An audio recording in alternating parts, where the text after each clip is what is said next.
सभी को सादर नमस्ते।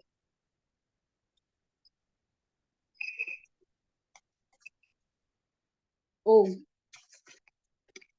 मानव का चोला तुझको बड़े पुण्यों से मिला। मानव का चोला तुझको बड़े पुण्यों से मिला। आवागमन के चक्र का टूटे ये सिलसिला।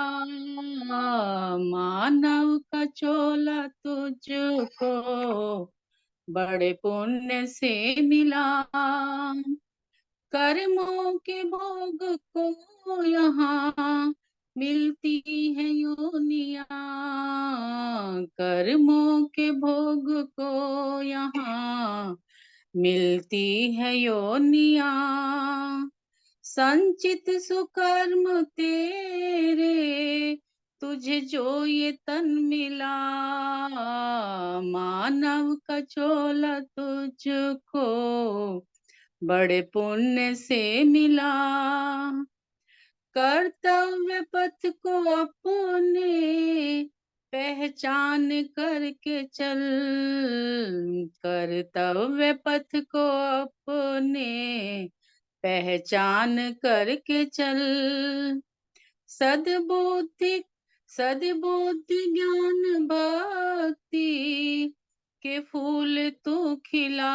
मानव का चोला तुझको अवसर मिला ये तुझको। दिया ये बिजू गवा अवसर मिला ये तुझको। दिया ये भी जो गवा। किससे करे शिकायत करे किससे फिर गिला। मानव का चोला तुझको बड़े पुण्यों से मिला। इस आत्मा का भोजन है ओम का भजन। इस आत्मा का भोजन है ओम का भजन। प्रियतम से ओ मिलन जब टूटे ये किला। मानव का चोला तुझको बड़े पुण्यों से मिला। मानव का चोला तुझको बड़े पुण्यों से मिला। नमस्ते जी सभी को, सबका बहुत बहुत धन्यवाद। लखन जी का बहुत बहुत धन्यवाद। बहुत बहुत आभार। आइए दयार्या जी। सभी को सादर नमस्कार। अरे आपका बंद हो गया, खोल लीजिए, आप ऑडियो खोल लीजिए। प्यार जगत में कोई नहीं अपना, कर ले ओम नाम से प्यार जगत में कोई नहीं अपना। जब तक आती जाती श्वासा तब तक दुनिया बीच तमाशा। जब तक आती जाती श्वासा तब तक दुनिया बीच तमाशा। टूटे जब जीवन का तार डाल कर ले जाते कपना।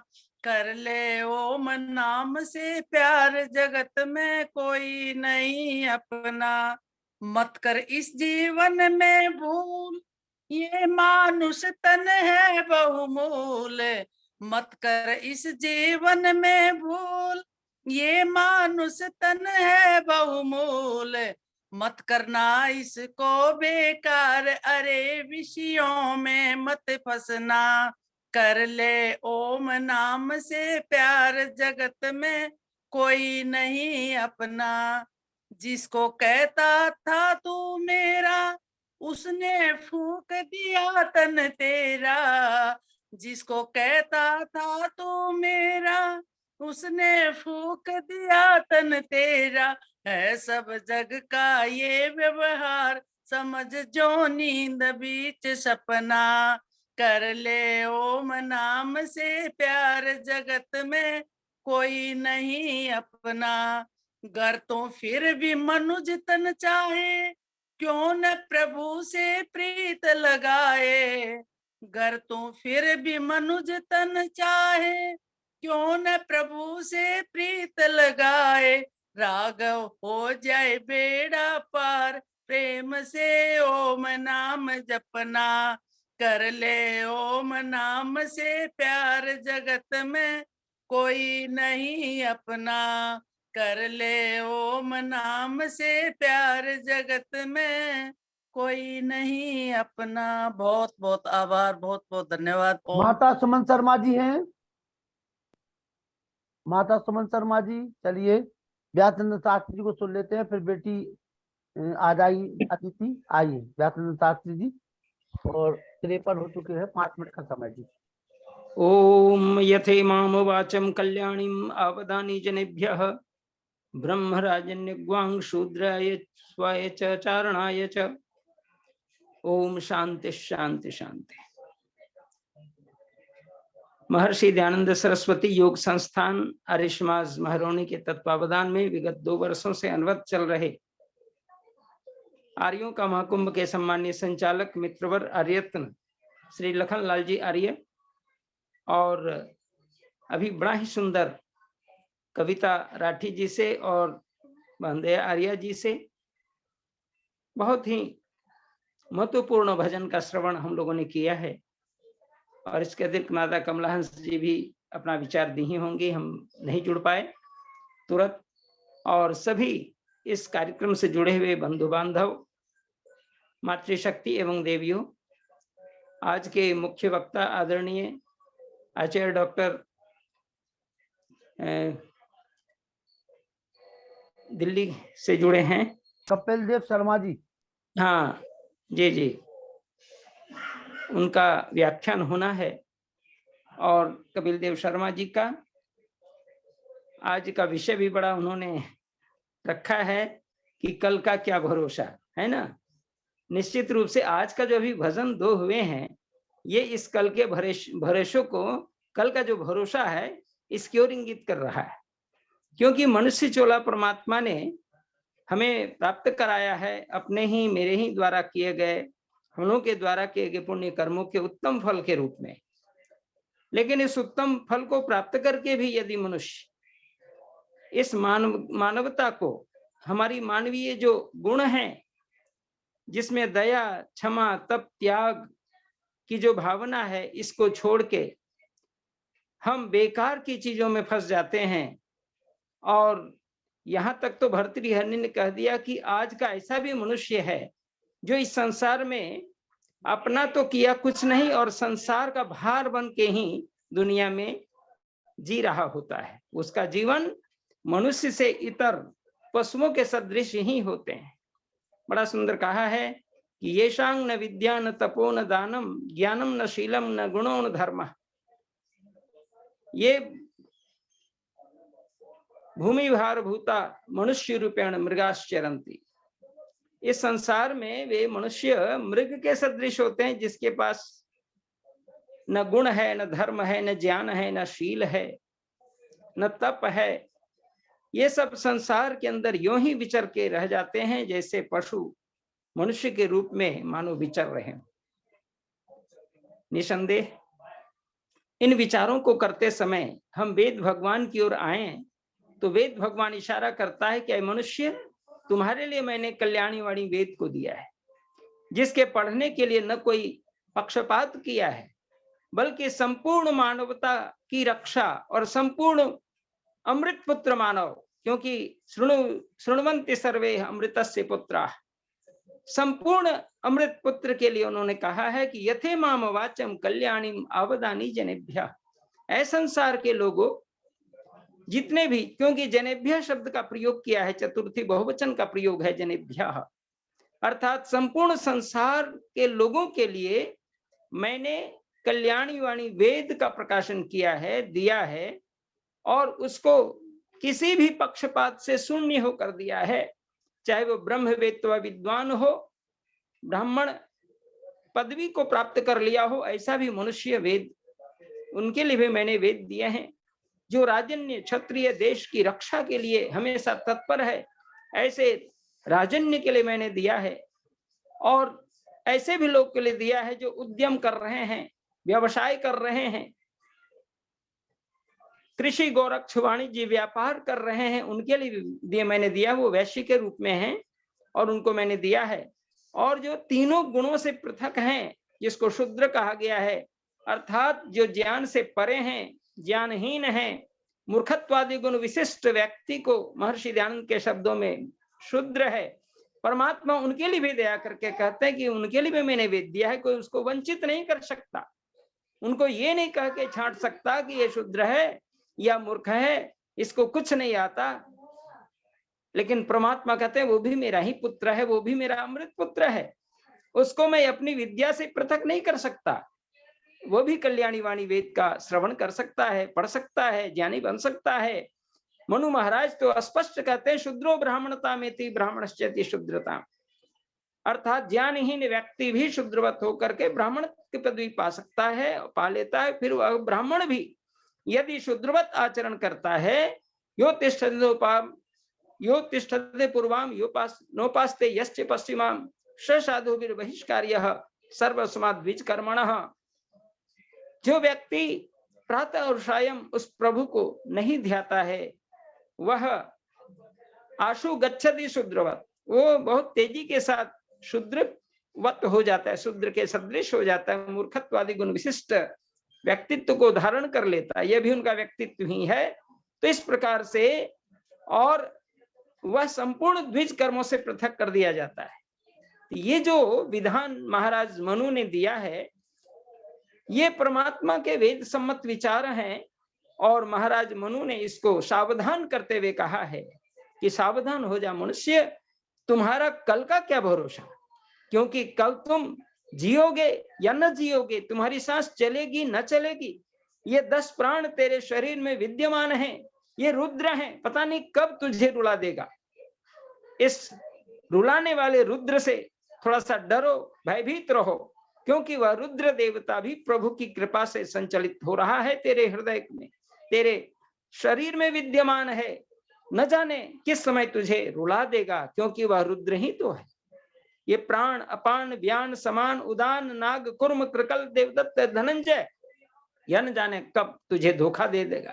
क्षण कोपि न जानाति विधाता किंग विधास्यति, ये क्षण आगे मेरा क्या होगा इसको कोई भी नहीं जान सकता, केवल और केवल विधाता ही जानता है, ईश्वर ही जानता है।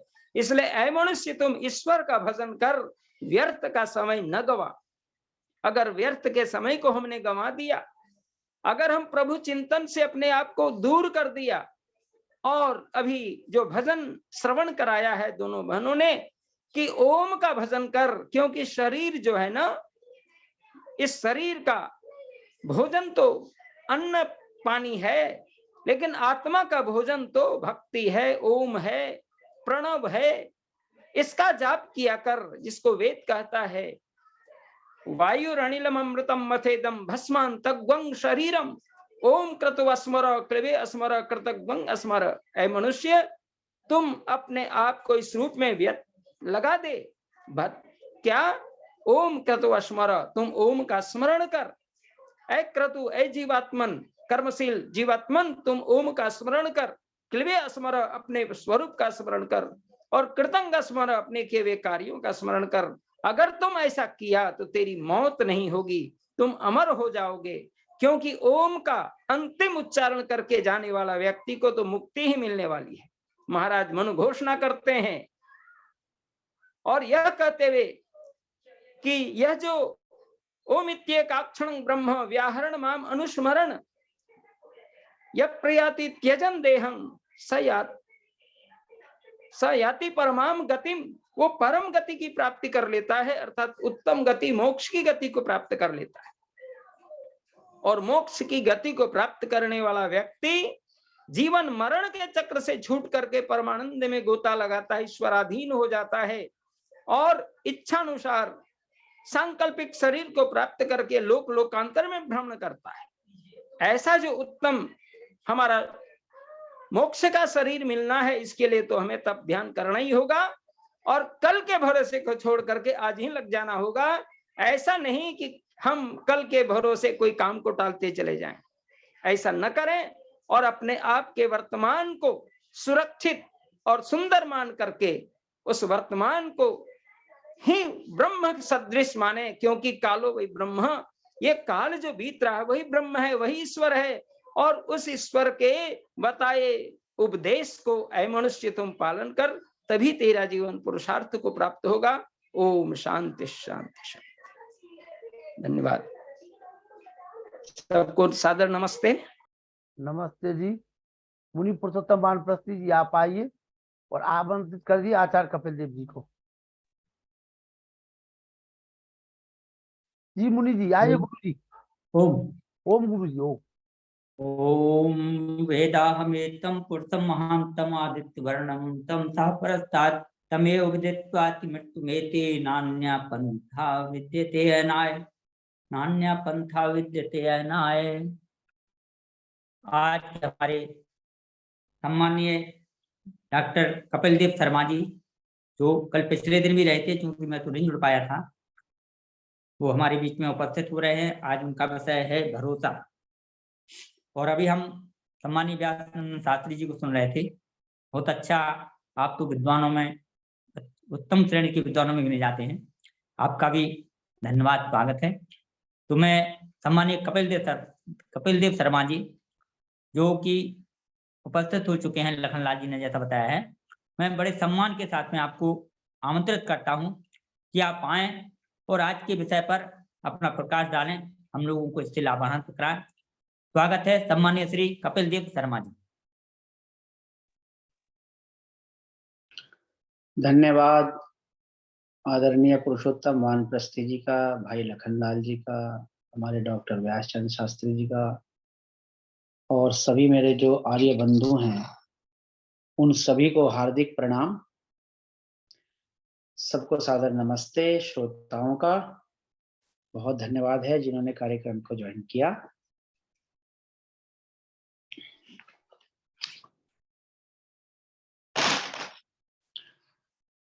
जैसे कि आप जानते हैं और कि हम सब यहाँ पर संसार में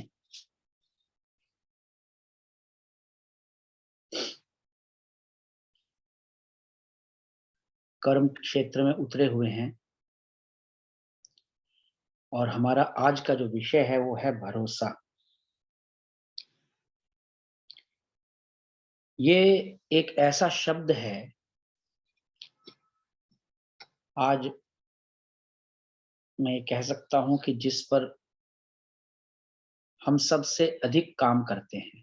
भरोसे पर ही सारा कार्य किया जाता है। आप जिन पर भरोसा रखते हैं, क्या वो भरोसे के लायक हैं? पहले इसकी परीक्षा कर लेनी चाहिए। महर्षि स्वामी दयानंद सरस्वती जी ने हमें ये एक बात बतलाई है कि किसी भी बात पर भरोसा करने से पहले उसकी परीक्षा कर लेनी चाहिए। और उसका एक उदाहरण 11वें समोल्लास में महर्षि दयानंद जी देते हैं कि कोई व्यक्ति था, चोर था, चोरी करते हुए पकड़ा गया, तो उसको वहां के उस नगर के जो कोतवाल थे या जो भी व्यक्ति थे सजा देने वाले, उन्होंने उसकी नाक काट दी चोरी करने के कारण से। जैसे ही उसकी नाक कटी, रक्त बहने लगा, तो वह खूब हंसने, कूदने और नाचने लगा। रक्त बह रहा है और ऐसा व्यक्ति नाच कूद कर रहा है।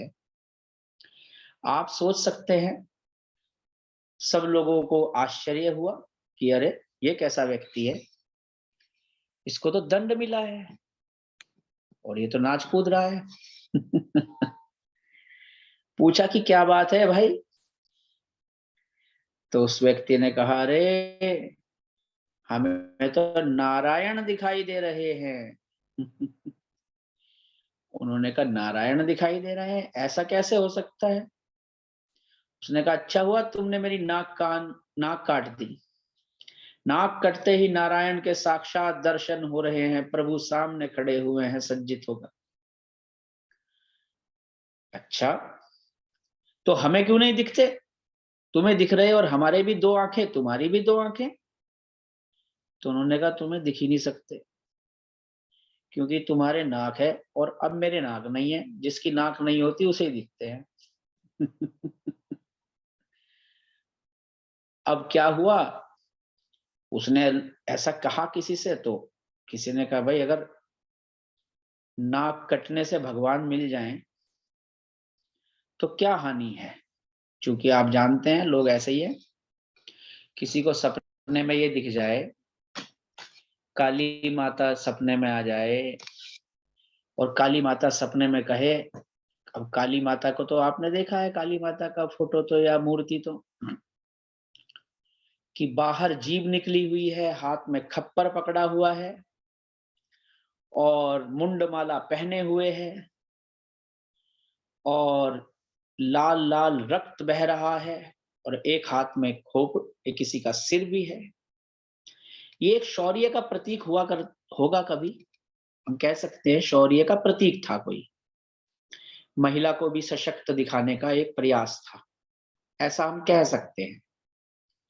लेकिन दूसरे संदर्भ में हम बात कर रहे हैं, तो काली माता को किसी ने सपने में देखा और कहा कि अपनी जीभ जो है ना, ये तू मुझे चढ़ा दे तो मैं तेरी मनोकामना पूरी कर दूंगी, तेरे घर में संतान हो जाएगी।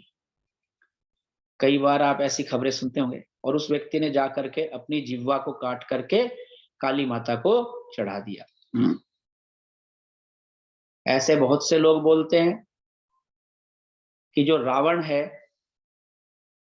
उसने अपने सिर काट करके शिव जी को चढ़ा दिए और शिव जी खुश हुए फिर उससे और उसे वरदान दिए कि तू जब सिर चाहेगा तब तेरे सिर आ जाएंगे। इसलिए उसको दशानन भी बोल दिया गया इस तरह से। तो ऐसी ही बात कुछ उस व्यक्ति के साथ भी घटित हुई और उसने एक व्यक्ति को कहा तो एक व्यक्ति तैयार हो गया कि भाई तू मेरी नाक काट दे पर मुझे भगवान के दर्शन तो करा दे कम से कम। अब जैसे ही उस दूसरे व्यक्ति की नाक काटी गई और रक्त बहने लगा, अब वो जिसकी नाक कटी थी चोर की, उसने जाकर के उसके कान में कहा कि भाई देख, अब तो मेरी भी नाक नहीं है, तेरी भी नाक नहीं है, हम दोनों ही नकटे हैं। ना मुझे नारायण दिख रहे थे ना तुझे नारायण दिख रहे हैं, लेकिन तू अगर इन लोगों को ये बात बताएगा कि हमें नारायण के दर्शन नहीं होते नाक कटने पर भी, तो ये लोग तेरी भी हंसी उड़ाएंगे और मेरी तो उड़ाएंगे ही उड़ाएंगे। तो तू कहे कि हाँ मुझे नारायण दिख रहे हैं। तो वो व्यक्ति भी, और जैसा मैं कर रहा हूँ, डांस कर रहा हूँ, नाच रहा हूँ, गा रहा हूँ, कूद रहा हूँ, हंस रहा हूँ, ऐसी एक्टिंग करनी है बस। अब उस व्यक्ति ने भी वैसा ही किया, उसकी बात माननी पड़ी। उसे समझ में आ गया कि तेरे साथ तो धोखा हो गया, लेकिन चलो धोखा है तो अब मैं भी जब धोखा खा बैठा तो दूसरे को धोखा देने में मेरा क्या जाता है। तो वो कहने लगा, हा हा मुझे भी नारायण के दर्शन हुए, मुझे भी नारायण के दर्शन हुए। ऐसा करके कहते हैं कि उस व्यक्ति ने भोले भाले लोगों को इस तरह की बातें कह करके पहले 1, फिर 2, फिर 10, फिर 20, फिर कहते हैं 1000 से ऊपर उसके लोग इकट्ठे हो गए। इस तरह से 1000 लोगों का संप्रदाय बन गया, मत बन गया, जैसे बन जाता है आप जानते ही हैं। जो ये श्री राम शर्मा थे मथुरा के, और इन्होंने जिन्होंने गायत्री परिवार चलाया है, शांति कुंज की स्थापना की है,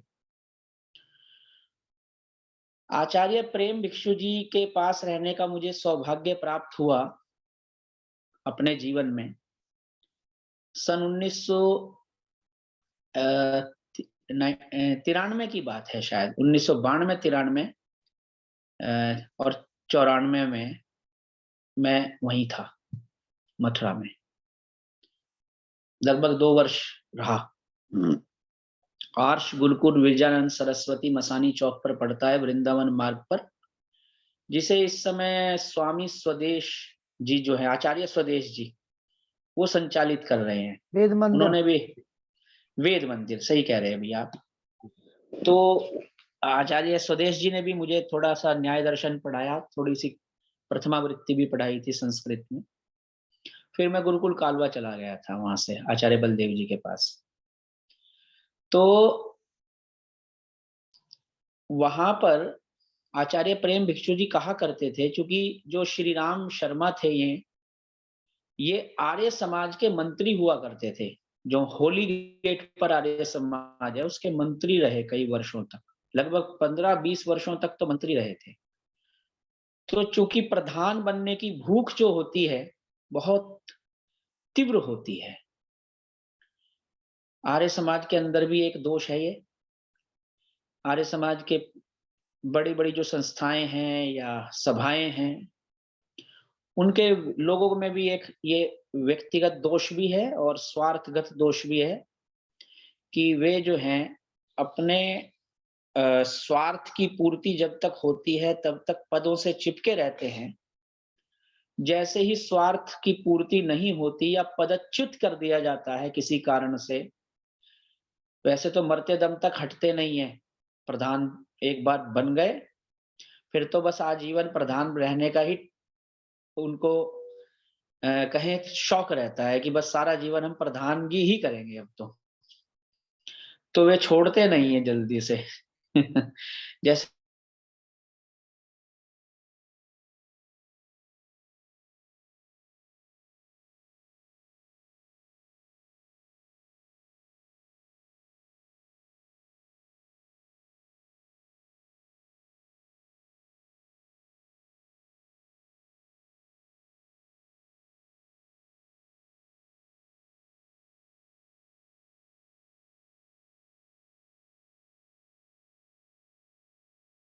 हमारी आवाज आ रही मुनि जी?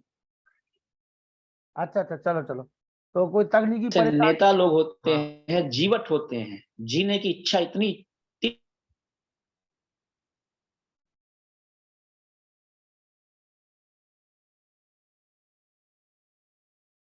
ये आपने मेरे को वो कर दिया था क्या, म्यूट कर दिया था क्या? नहीं नहीं, आप ही इसकी वजह से हो गया होगा। बोलिए। अच्छा, मैंने तो टच ही नहीं किया। हो हाँ, जाता कभी कभी। तो हाँ हाँ, पर मेरा नेट मैंने आज ही एयरटेल से कह करके कंपनी से बहुत फास्ट करवाया है, पासवर्ड भी चेंज कर दिया। पहले बहुत लोगों के पास था, तो लोग जो है भरोसा तोड़ रहे थे मेरा भी, और वे जो है मेरे पासवर्ड से अपना यूज कर रहे थे। इसीलिए तो भरोसा आ गया। कल का हाँ क्या जी, हाँ जी, भरोसा। हाँ जी, हाँ जी। ठीक है, उसी विषय विषय अच्छा है। को चला रहे हैं हम। अच्छा अच्छा विषय है आज का, भरोसा। किसका भरोसा जी जी करें जी हम, बिल्कुल सही बात है, आइए। जी जी। तो श्री राम शर्मा जो थे वो जब मथुरा में होली गेट आर्य समाज के, उनको प्रधान पद का चुनाव लड़ना था, लेकिन उनको प्रधान पद नहीं मिला किन्हीं कारणों से। और आचार्य प्रेम भिक्षु जी को वहां के, जो कि ईश्वरीय प्रसाद प्रेम के नाम से विख्यात थे उस समय, उनको प्रधान पद के रूप में चुन लिया गया। तो श्री राम शर्मा ने क्या किया कि गायत्री परिवार करके सड़क पर 21 हवन कुंड लेकर के बैठ गए अपने लोगों के साथ। फिर 51 हवन कुंड लेकर बैठ गए, फिर 500 हवन कुंड लेकर के बैठ गए, और इस तरह करके उन्होंने एक नया संप्रदाय टाइप की चीज उन्होंने चलाई। जब आचार्य प्रेम भिक्षु जी को ये बात पता लगी तो आचार्य प्रेम भिक्षु जी उनके पास जाते हैं, श्री राम शर्मा के पास जाकर के निवेदन करते हैं कि आप वापस आर्य समाज के प्रधान बन जाइए, लेकिन आप ऐसा कार्य मत कीजिए। आप आर्य समाज के व्यक्ति हैं, आपने आज तक आर्य समाज के सिद्धांतों के अनुसार जीवन जिया है, लेकिन अब आप आर्य समाज को छोड़ करके एक नया संप्रदाय चला रहे हैं, महर्षि दयानंद के विरुद्ध जा रहे हैं, सिद्धांतों के विरुद्ध जा रहे हैं। तो श्री राम शर्मा, मुझे चूंकि आचार्य प्रेम भिक्षु जी ये बात स्वयं अपने मुंह से बोला करते थे, उनके वाक्यों को श्री राम शर्मा जी ने कहा कि ये जो प्रजा है ना, ये जो जनता है, ये तो भेड़ है। अगर इस भेड़ को मैं नहीं मूढ़ूंगा तो कोई दूसरा मूढ़ लेगा। तो दूसरे इस भेड़ को मूढ़ेंगे, उससे अच्छा तो मैं ही मूढ़ लेता हूं, है ना। ये उनका तर्क था। तो इस तरह के तर्क हुए और श्री राम शर्मा जैसे बहुत सारे ऐसे फिर लोग हुए हैं। उनके नाम में, बहुत लोगों के नाम गिनवाना उचित नहीं समझता अपने व्याख्यान में, आप भली भांति परिचित हैं। बहुत लोग हैं जिन्होंने आर्य समाज से बहुत सेवाएं ली, लेकिन फिर उन्होंने अपना एक अलग स्थान बनाने के कारण, स्वार्थ के कारण, हठ के कारण, पक्षपात के कारण, दुराग्रह के कारण, अविद्या के कारण एक नया मत चलाने का भरपूर प्रयास किया और बहुत से लोग इसमें सफल भी हो जाते हैं। और समाज को एक भेड़ की तरह जो सोचते हैं, बस उनका वही उद्देश्य होता है कि भेड़ को मूढ़ते रहो। इसलिए बहुत विद्वानों पर भी, या विद्वान लोगों पर भी, जो बहुत विद्वान होते हैं, जो उस प्रजा के नेतृत्व करने वाले हो जाते हैं, उनको भी विश्वसनीय नहीं मानना चाहिए, उनको भी बहुत अधिक उन पर विश्वास नहीं करना चाहिए। वो भी भरोसा तोड़ जाते हैं प्रजा का, जनता का एक दिन। जबकि जनता को जनार्दन कहा गया है कि ये जनता जनार्दन का रूप है। इसी तरह से जो भरोसा तोड़ा, तो उस व्यक्ति के 1000 लोगों का दल मिल गया, जैसे राम रहीम को मिल गया था यहाँ पर हरियाणा में, जैसे रामपाल को मिल गया था। हजारों लोग साथ हो जाते हैं, कमाल की बात है। और जो हत्या करता है, रेप करता है, उल्टे काम करता है, आसाराम जैसे लोगों को कह दो, या बहुत सारे लोगों के नाम उचित भी नहीं है, लेकिन फिर भी जो लोगों का विश्वास तोड़ देते हैं, भरोसा तोड़ देते हैं, फिर भी लोगों का भरोसा जो है वो टूटता नहीं है। वो भरोसे का ऐसा चश्मा लगा लेते हैं एक बार कि जो गुरुजी ने कह दिया वही परम सत्य है, परम मानने वाली वस्तु है, बस उससे तो अलग हम हटकेंगे भटकेंगे ही नहीं। ऐसा मान करके लोग सारा जीवन अपना नष्ट कर लेते हैं, अपने बच्चों का भी जीवन नष्ट कर लेते हैं। ये जो राम रहीम है, जो इस समय जेल में बहुत अच्छी अच्छी ठंडी हवाएं खा रहा है सर्दियों के दिनों में, इसने लोगों की जमीनें उन लोगों को कहा कि तुम तो मेरे भक्त बन गए हो, यहाँ आओ, मेरे आश्रम में ऐश करो, खाना पीना आराम से चलेगा, आपको कोई समस्या नहीं है, अपने जमीनें मेरे नाम कर दो। और जो मूर्ख लोग थे, उन्होंने उस पर भरोसा किया और अपनी सारी जमीनें, प्रॉपर्टी, रजिस्ट्री सब उसके नाम करके उसके आश्रम में खाने पीने लगे। बाद में पता लगा कितने ही लोगों को तो उसने जमीन के अंदर उनके कंकाल तक निकले हैं। बताइए आप, ये होता है गुरुओं पर अंध भरोसा करना। इसी तरह से 1000 लोग इकट्ठे हो गए, 1000, सोचिए। और 1000 लोग इकट्ठे होकर के एक संप्रदाय बना लिया, और वो जो चोर था वो उनका गुरु बन गया। अब उसने कहा कि भाई ये लोगों को बहकाने का फायदा थोड़ा कम होता है, राजा को बेवकूफ बनाया जाए, किसी तरह से राजा को अपने संप्रदाय में लाया जाए, मत में लाया जाए। अब किसी नेता को अगर आप अपने मंच पर बुला लें, या नेता आपका जो है अनुकूल हो जाए, तो क्या होगा? फिर तो जितने उसके नेता के वोटर होंगे वो भी आपके अनुकूल हो गए एक तरह से। तो राजा भी तैयार हो गया। राजा को कहा कि भाई हम तुम्हें नारायण का दर्शन कराएंगे, आपका हार्दिक स्वागत है। राजा प्रसन्न, अरे नारायण मिल जाए तो फिर क्या है, सारे दुख दारिद्र्य सारी सब जो दुनिया भर की जीवन की इच्छाएं थी वो सारी की सारी पूरी हो जाए, कोई हमारे देश पर आक्रमण नहीं करेगा, मैं इतना शक्तिशाली हो जाऊंगा, बहुत अच्छी बात। तो राजा ने कहा भाई मैं जो है मुहूर्त निकलवा लेता हूँ, रुक जाओ। क्योंकि हमारे देश के लोग जो है ना शादी ब्याह करने से पहले और दूसरे सब काम करने से पहले मुहूर्त जरूर निकलवाते हैं कुछ कामों में, तो शादी में तो निकलवाते हैं। पंडित जी से जन्म पत्री वगैरह दिखवाना, मुहूर्त निकलवाना, मकान का भी गृह प्रवेश का मुहूर्त, ये सब। और यदि आप देखें साउथ में तो बहुत ज्यादा है मुहूर्त का, वहां तो ऐसा मानते हैं। कई बार मैंने जो विवाह संस्कार करवाए कर्नाटक में और चेन्नई में और इधर उधर, वे लोग कहते हैं जी हमारा मुहूर्त है 7:13 मॉर्निंग में, 7:13 से पहले पहले शादी कंप्लीट कर दीजिएगा, संपन्न कर दीजिएगा पूरी। अगर आपने नहीं कीजिए तो हमारा मुहूर्त खत्म हो जाएगा उस समय। अच्छा भैया, जब मुहूर्त की बात आई तो हमने बिल्कुल समय पर समाप्त कर दिया। अब वो लोग कहते हैं ये कैसे आपने कर दिया कि शादी तो 2 घंटे की होती है, 3 घंटे की होती है, आपने तो इसको 1 घंटे में ही समाप्त कर दिया। मैंने कहा आपने टाइम दिया था मेरे को डॉक्टर साहब, 7:13, 7:12 पर खत्म हो चुकी है। तो लोग मुहूर्त में भी पड़े रहते हैं।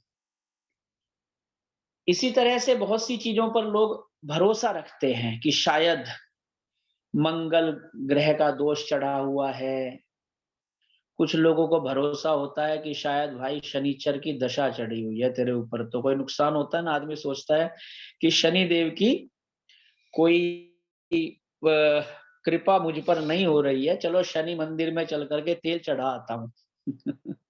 यदि आप दिल्ली से गुड़गांव जाएं, गुरुग्राम कहते हैं अब तो वैसे, तो यदि आप वहां जाएं तो रास्ते में लेफ्ट साइड में एक शनि मंदिर पड़ता है, उस पर इतनी भीड़ होती है कि कारें रोक रोक करके लोग बोतलें उठा उठा करके शनि देवता को खुश करने के लिए तेल चढ़ाने पहुंच जाते हैं सुबह सुबह, और रात तक तेल ही तेल चढ़ता रहता है शनि देवता पर।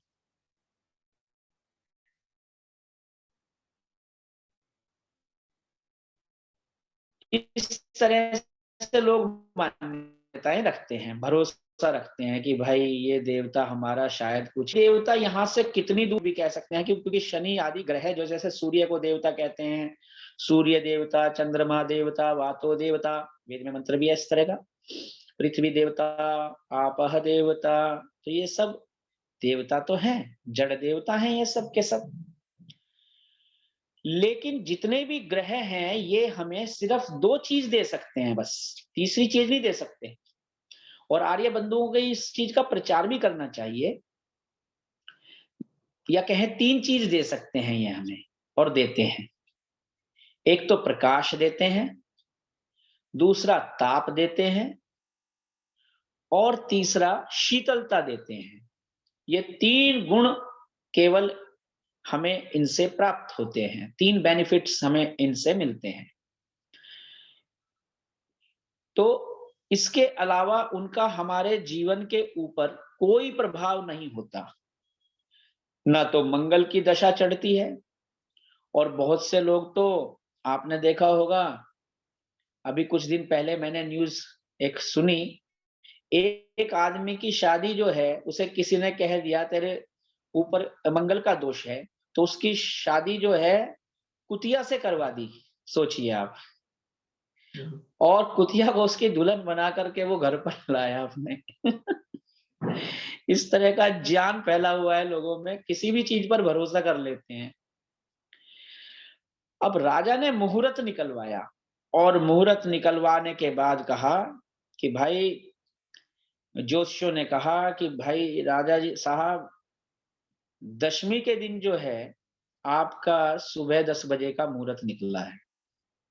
ये सबसे शुभ मुहूर्त है, इसमें आपको नारायण का दर्शन हो जाएगा अगर आप नाक उस समय पे कटवाएं। तो राजा ने कहा ठीक है।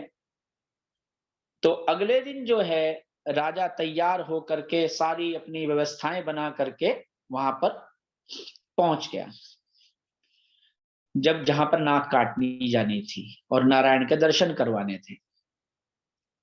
अब होता क्या है वहां पर कि वहां पर हजारों लोगों को जब उधर जाते हुए देखा, पूरी प्रजा भी उधर जा रही थी।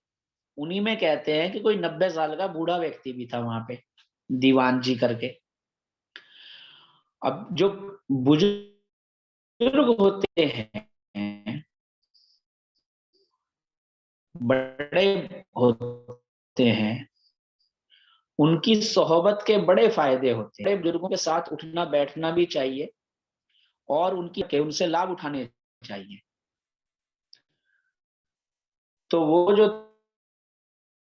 थे कभी दीवान रहे थे, वो वहां जाते हैं और जाकर के कहते हैं, राजन मैं आपसे ये नाक काट, अब मेरी उम्र भी हो गई है, मेरे 4-5 रोज जिंदगी के और बचे हैं, कुछ समय और बचा हुआ है।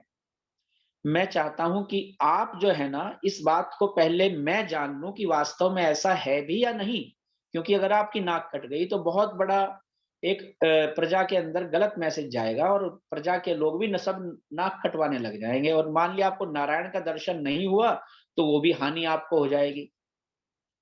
तो उसने कहा बिल्कुल ठीक आपने बात कही। तो राजा ने कहा लेकिन एक बात तो बताओ कि वो तो नारायण का दर्शन करना, तो ये तो ये धार्मिक आदमी है सबके सब। उन्होंने कहा धार्मिक आदमी है, इसकी परीक्षा कैसे करेंगे? तो उस 90 साल के व्यक्ति ने कहा 3 प्रकार से परीक्षा की जाती है, बिना परीक्षा किए किसी पर भी विश्वास नहीं करना चाहिए। तो उन्होंने कहा पहली परीक्षा कैसे की जाए कि सृष्टि क्रम को देख करके, जो सृष्टि क्रम है उसके अनुसार परीक्षा करो। फिर विद्या पूर्वक प्रत्यक्ष आदि प्रमाणों से परीक्षा करो और विद्या के द्वारा परीक्षा करो। इन साधनों से शास्त्रोक्त तरीके से परीक्षा करने पर यदि बात उसकी सत्य सिद्ध होती है तो आप भी नाक कटवा लीजिएगा, पहले मैं कटवा लेता हूं लेकिन, और अगर नारायण के दर्शन हो गए तो इससे अच्छी कोई बात नहीं, फिर तो आप भी एकदम कटवा सकते हैं मुहूर्त में ही। ठीक बात है। तो दीवान जी की जब नाक कटी और खून बहने लगा और उन्होंने अंगोछा नीचे रख लिया और नारायण के दर्शन नहीं हुए, उसी समय उनके पास एक जो चोर था दौड़ा हुआ आया और उसने कहा कि देख अब तुम्हारी नाक कट चुकी है, नारायण कह दे कि मुझे नारायण के दर्शन हो रहे हैं, और नारायण के दर्शन होने के कारण से तुझे अब ये बात तेरी बात सब लोग मान लेंगे, राजा भी मान लेगा और ये हमारा मत जो है सब लोग मान लेंगे, प्रजा भी मान लेगी, सब लोगों पर जो है हमारा अधिकार हो जाएगा, एक प्रकार से उनका विश्वास हमें मिल जाएगा। चूंकि दीवान ने राजा से पहले ये कह दिया था कि ऐसा करना कि पहले थोड़ी सी फौज जो है, सेना जो है वहां पर एकत्रित कर लेना 2-3 हजार की। तो उसने राजा ने पूछा क्यों? उसने कहा नहीं, क्या पता क्या उपद्रव हो जाए बाद में, अगर कुछ भी हो सकता है, बुद्धिमानी से काम करना चाहिए, भगदड़ मच जाए, कुछ हो जाए तो संभालने वाले चाहिए। तो खैर जब नाक कट गई और रक्त रिसने लगा, उसी समय दीवान ने कहा महाराज कोई भी कहीं पर भी किसी प्रकार का भी नारायण नहीं आया, ना दिखाई दे रहा है, आप सबसे पहले उस चोर को, उस व्यक्ति को जो यहाँ पर बैठा हुआ है ये गद्दी पर और आकर के यहाँ पर लोगों को नाक काट करके ईश्वर के दर्शन कराना की बात कर रहा है, इसको तुरंत सजा दीजिए और सारे जो मतावलंबी हैं इनको भी दंड दीजिए। तो स्वामी जी कहते हैं कि इस प्रकार से सेना तैयार थी और सेना को वहां पर तुरंत भेज दिया गया और जो लोग थे, जो एक उपक्रम चला रहे थे, उन सबको बंदी बना करके जेल में डाला गया। और उस जो चोर था, जिसने ये मत चलाया था, संप्रदाय चलाया था, उसको गधे पर बिठा करके, सिर मूंड करके, जूतों की माला पहना करके सारे नगर में घुमाया गया और मृत्यु दंड दिया गया या जेल में बंद कर दिया हमेशा के लिए। इस तरह से हम देखते हैं कि इस उदाहरण के द्वारा कि इस संसार में जो भी भरोसा जीत लेता है किसी का, फिर वो उस भरोसे का दुरुपयोग करने लग जाता है, उस भरोसे का गलत लाभ उठाने लग जाता है। यहां तक कि जिसने भरोसा किया, अब मैं इतिहास के जो ऑथेंटिक चीजें हैं वहां से शुरू करता हूं। अब भगवान श्री राम से शुरू करते हैं 10 लाख साल पहले की बात से। भगवान राम को ये क्या पता था कि कैकई माता, माँ जिसको माँ कहते हैं, वही जो है भरोसा जिस पर सबसे ज्यादा किया जाता है, किस पर किया जाता है आप जानते हैं? माँ पर किया जाता है भरोसा संसार भगवान के बाद। और अपनी ही माँ ने अपने बच्चों को जंगल में भिजवा दिया था। ये पहला उदाहरण है भरोसा तोड़ने का। दूसरा भरोसा किसने तोड़ा आप जानते हैं?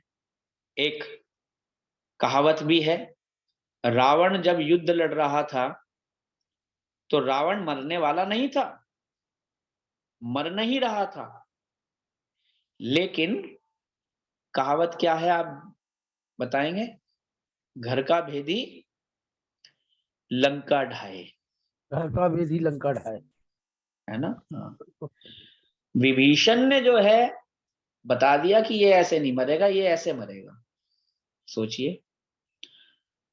अच्छा, फिर आगे चलते हैं, इतिहास आगे बढ़ता है, महाभारत में आ जाइए। महाभारत में पांडवों के लिए महल बनवाया गया। पहले तो उनको द्यूत में हराया गया, हालांकि वेद में द्यूत खेलने के लिए मना लिखा हुआ है। पांडव भी सीधे साधे लोग थे, जंगल में चले जाते थे, जुए में हार करके फिर से जो है अपना अज्ञातवास में चले जाते। तो इसी तरह से उनके लिए एक जंगल में लाक्षागृह, आपने नाम सुना होगा, बनवाया गया। और वहां पर जाकर के कहा गया कि आप यहाँ पर ठहरिए, आपका स्वागत होगा। ये तो धन्यवाद करें विदुर जी का कि उन्होंने संदेश भिजवा दिया पांडवों को, किसी दूसरी भाषा में एक पत्र लिखा हुआ उनके पास पहुंचा दिया, दूत के द्वारा भिजवा दिया, मैसेज भिजवा दिया कि एक खरगोश अपना एक घर बना करके नहीं रहता, खरगोश भी अपना एक घर बना करके नहीं रहता, बस ये संदेश दिया, एक बिल बना करके नहीं रहता। और कहते हैं पांडवों को समझ में आ गया कि अगर इस लाक्षागृह में जिसमें हमारा स्वागत हो रहा है, ये समझ मैं बता रहा हूं, ये भरोसा यदि व्यक्ति को समझ में आ जाए ना, भरोसा, तो व्यक्ति को जीवन बहुत शुद्ध और पवित्र हो सकता है और वो बहुत ऊंचाई तक जा सकता है व्यक्ति। अब उसको ये पता नहीं थे तो नुकसान होता, लेकिन ये संदेश कहते हैं जिस भाषा में दिया गया वो अरबी भाषा थी उस समय की।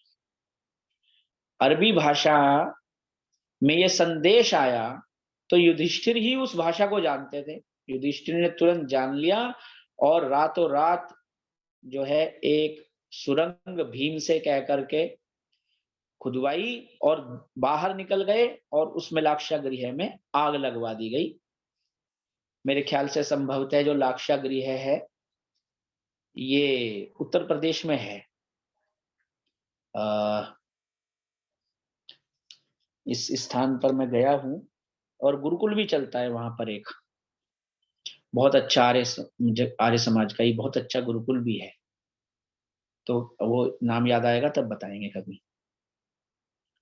तो इस वजह से देखा जाए तो युधिष्ठिर महाराज ने भरोसेमंद लोगों के ऊपर भरोसा ना करके अपने प्राणों की रक्षा की। हम ये देखते हैं। अब भरोसा, फिर आगे चलते हैं। अब महाराणा प्रताप को क्या पता था कि जिन पर भरोसा कर रहा है, राजपूतों पर, अपने ही लोगों पर, मान सिंह, शक्ति सिंह, अपने ही भाई लोग जाकर के अकबर से मिल जाएंगे। ठीक है ना? अपने ही भाइयों ने धोखा दिया और महाराणा प्रताप युद्ध में, हल्दी घाटी के युद्ध में हार गए। विचार कीजिए। और जिस समय कहते हैं कि शक्ति सिंह महाराणा प्रताप के सामने आए और युद्ध लड़ रहे थे, क्योंकि दोनों तरफ से राजपूत लड़ रहे थे। अकबर जो था वो बहुत चालाक व्यक्ति था एक, और धूर्त व्यक्ति था। अकबर ने ये कहा, ऐसा इतिहासकार बतलाते हैं कि राजस्थान से भी इधर से भी राजपूत लड़ रहे थे, अकबर की तरफ से राजा मान सिंह युद्ध लड़ रहा था। अकबर ने जितने मुस्लिम सैनिक थे सब पीछे किए हुए थे, अपने चारों तरफ लगाए हुए थे, और ये कहा, चूंकि राजपूत आपस में लड़ रहे थे सबके सब, एक राजपूत दोनों तरह की ड्रेस एक जैसी पहनी हुई थी, केसरिया, दोनों साइड के राजपूतों ने एक ही ड्रेस पहनी हुई, और एक राजपूत दूसरे राजपूत के पेट में तलवारें डाल रहा है, गर्दनें काट रहा है। और उस समय, जिस समय अकबर को ये बात कही गई कि अब यही नहीं समझ में आ रहा है कि कौन से राजपूत जीत रहे हैं, कौन से हार रहे हैं, अकबर ने कहा कि अरे, एक राजपूत दूसरे राजपूत को मार रहा है, हमें कोई चिंता नहीं करनी चाहिए, क्योंकि इस्लाम तो जीत ही रहा है। अकबर का ये वाक्य था, अकबरनामा में ये शब्द लिखे हुए हैं, जो कि अबुल फैजल करके एक राइटर हुआ है, उस समय युद्ध का साक्षी रहा है। तो अबुल फैजल ने ये बात कही कि अकबर ने ये बात कही कि इस्लाम जीत रहा है, हिंदू हिंदू को मार रहा है, इसमें हमें फायदा हो रहा है, चाहे वो उधर से मारे चाहे उधर से मारे। और ये विश्वास, ये भरोसा करके ही इस्लाम फैला हुआ है। लोग जन्नत पर भरोसा किए हुए हैं, लोग एक काल्पनिक खुदा पर, अल्लाह पर भरोसा किए हुए हैं, और अपने ही भाइयों की गर्दनें उड़ा रहे हैं, सुसाइड बॉम्बर बने हुए हैं। अपनी ही मस्जिदों में आप रोज अखबारों में, न्यूज में सुनते ही होंगे कि एक मूर्ख आदमी के ऊपर भरोसा किया गया, एक गंवार आदमी के ऊपर भरोसा किया गया, एक अनपढ़ व्यक्ति के ऊपर भरोसा किया गया, और उसने एक ऐसा संप्रदाय, एक ऐसा मजहब चला दिया, एक ऐसा मत चला दिया, जिसके कारण से आज दुनिया की दूसरी आबादी, ईसाइयों के बाद दूसरी जो आबादी है, मुस्लिम आबादी, वो सारे के सारे काल्पनिक जन्नत, काल्पनिक खुदा, काल्पनिक अजाब, काल्पनिक है, और अपना मानव कीजिए आप, कितना बड़ा एक अनपढ़ गंवार आदमी के भरोसे। इसी तरह से इतिहास के अंदर जाते हैं, नजर डालते हैं तो देखते हैं कि अपने ही कहे पृथ्वीराज चौहान को, उसके भरोसे, उसे राजपूतों पर भरोसा, लेकिन जयचंद्र नाम का जो गद्दार था, वो जा करके मोहम्मद गौरी, शहाबुद्दीन गौरी से मिल गया, और उसने भारत देश को 750 वर्ष के लगभग तक या 500 वर्ष के लगभग तक मुगलों के पराधीन कर दिया। ये आप विचार कीजिए। चलो मुगलों पर ही आ जाइए, वहां से हटेंगे तो मुगलों पर ही आ जाइए।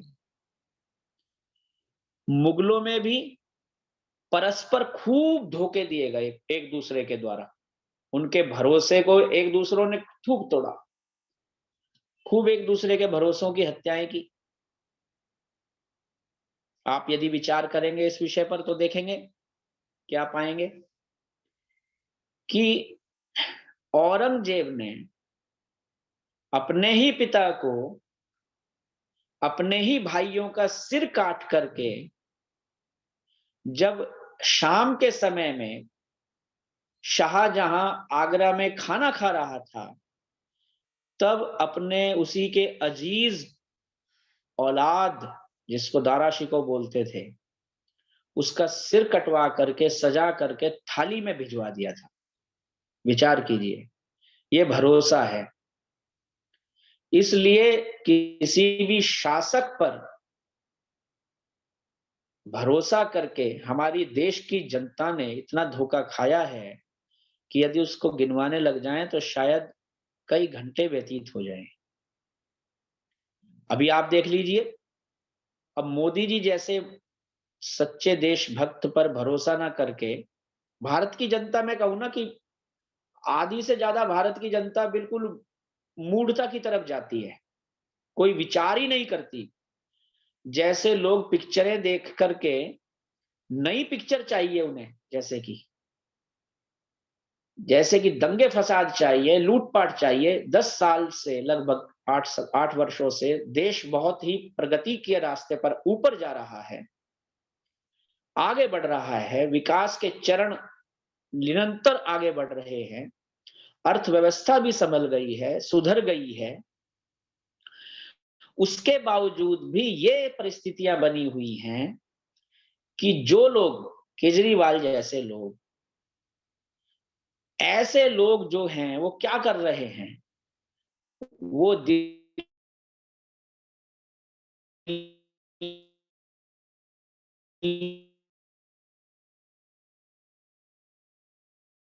में और लोगों के भरोसे का शोषण करके क्या कर रहे हैं कि लोगों के भरोसे का शोषण करके, तोड़ करके, वोट लेकर के वापस अपने ही देश के लोगों को पराधीन बनाने का प्रयास कर रहे हैं। ये आप विचार कीजिए। 70 वर्षों से कांग्रेस की सरकार ने सिर्फ प्रजा का, हिंदुओं का, सनातनियों का, आर्य समाजियों का भरोसे को चकनाचूर किया है, केवल और केवल। यदि आप न्यूज़पेपर पुराने वाले पढ़ लें तो उसमें आपको सब कुछ स्पष्ट दिख जाएगा। क्योंकि भरोसा करना मनुष्य का एक स्वभाव है।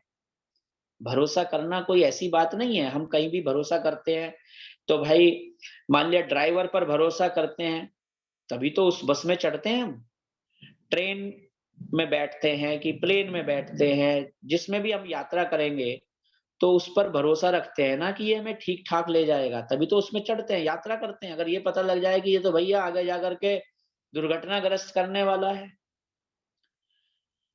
तो फिर तो कोई बस में चढ़ेगा नहीं। लेकिन होता उल्टा है।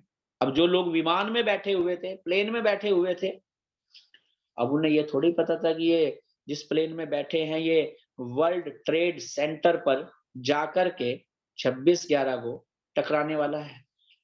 नहीं तो लोग 26/11 की टिकट अपनी कैंसिल करवा लेते कि हमें तो मरना नहीं है भाई, तुम लोग जिसे मरना है जाओ, ये होता। अब जो टाइटैनिक जहाज पर बैठे बेचारों को ये थोड़ी पता था कि ये हमारी समुद्री यात्रा आखिरी यात्रा होगी जीवन में, और भरोसा से हो जाता है, ये मनुष्य का स्वभाव है। अब महर्षि दयानंद जी को ही ले लीजिए।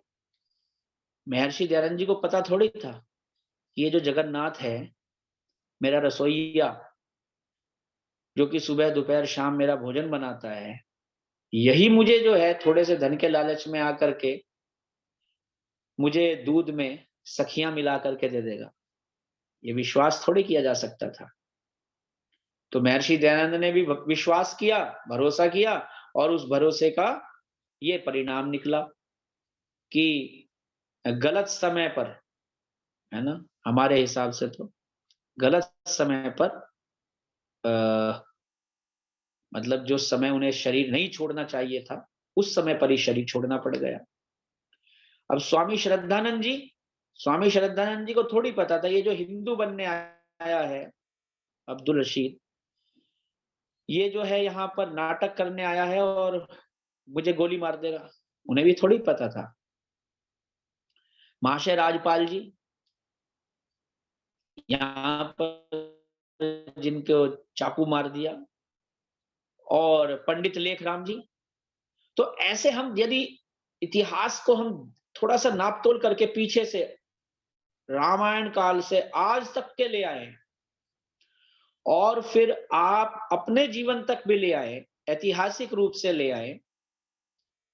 अब ये जो देशभक्त है, क्रांतिकारी है, चंद्रशेखर आजाद हैं, वो पकड़े गए पार्क के अंदर, अल्फ्रेड पार्क में, तो उनको वो पकड़े जाने वाले थोड़े ही थे, लेकिन अपने मित्र पर भरोसा किया था और उसी ने जाकर के पकड़वा दिया, बता दिया कि ये यहाँ पर छिप।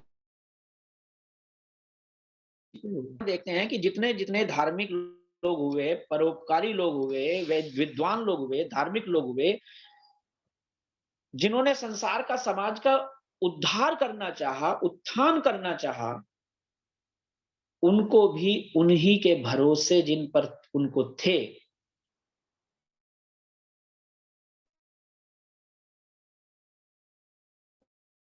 उन्होंने ही। आज भी हम ये देखते हैं कि आज भी हमें जिन पर भरोसा है कि शायद इन लोगों के हाथ में हमारे वैदिक जगत की पतवार, इस वैदिक नाव की पतवार इनके हाथ में हमने सौंप रखी है, शायद ये, ऐसा हमें भरोसा ही है, भरोसे पे ही तो सवार है सब। आज मैंने कुछ विद्यार्थियों से जो है ना सवाल किए, तो मैंने उन विद्यार्थियों से पूछे, भाई एक बात बताओ, भरोसा शब्द के ऊपर तुम्हारे क्या विचार हैं? तो आपको जान करके थोड़ी सी हंसी भी आएगी। एक विद्यार्थी ने यही शब्द कहा कि जी भरोसे पर तो दुनिया कायम है। एक विद्यार्थी ने जो की त्यों बात कही, ठीक है ना, भरोसे पर दुनिया कायम है।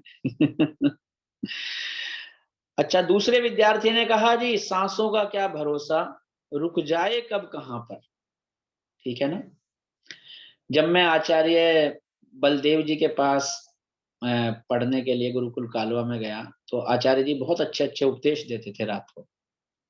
तो आचार्य जी का एक उपदेश की एक लाइन ही मुझे याद आई अभी। आचार्य जी उपदेश दे रहे थे कि रोज अपने जीवन को इतना अच्छा जियो, इतनी अच्छाई से जियो, सच्चाई से जियो, प्रेम से जियो। उनका शब्द था अश्वो न उपवेशिका, ये मुझे याद आया।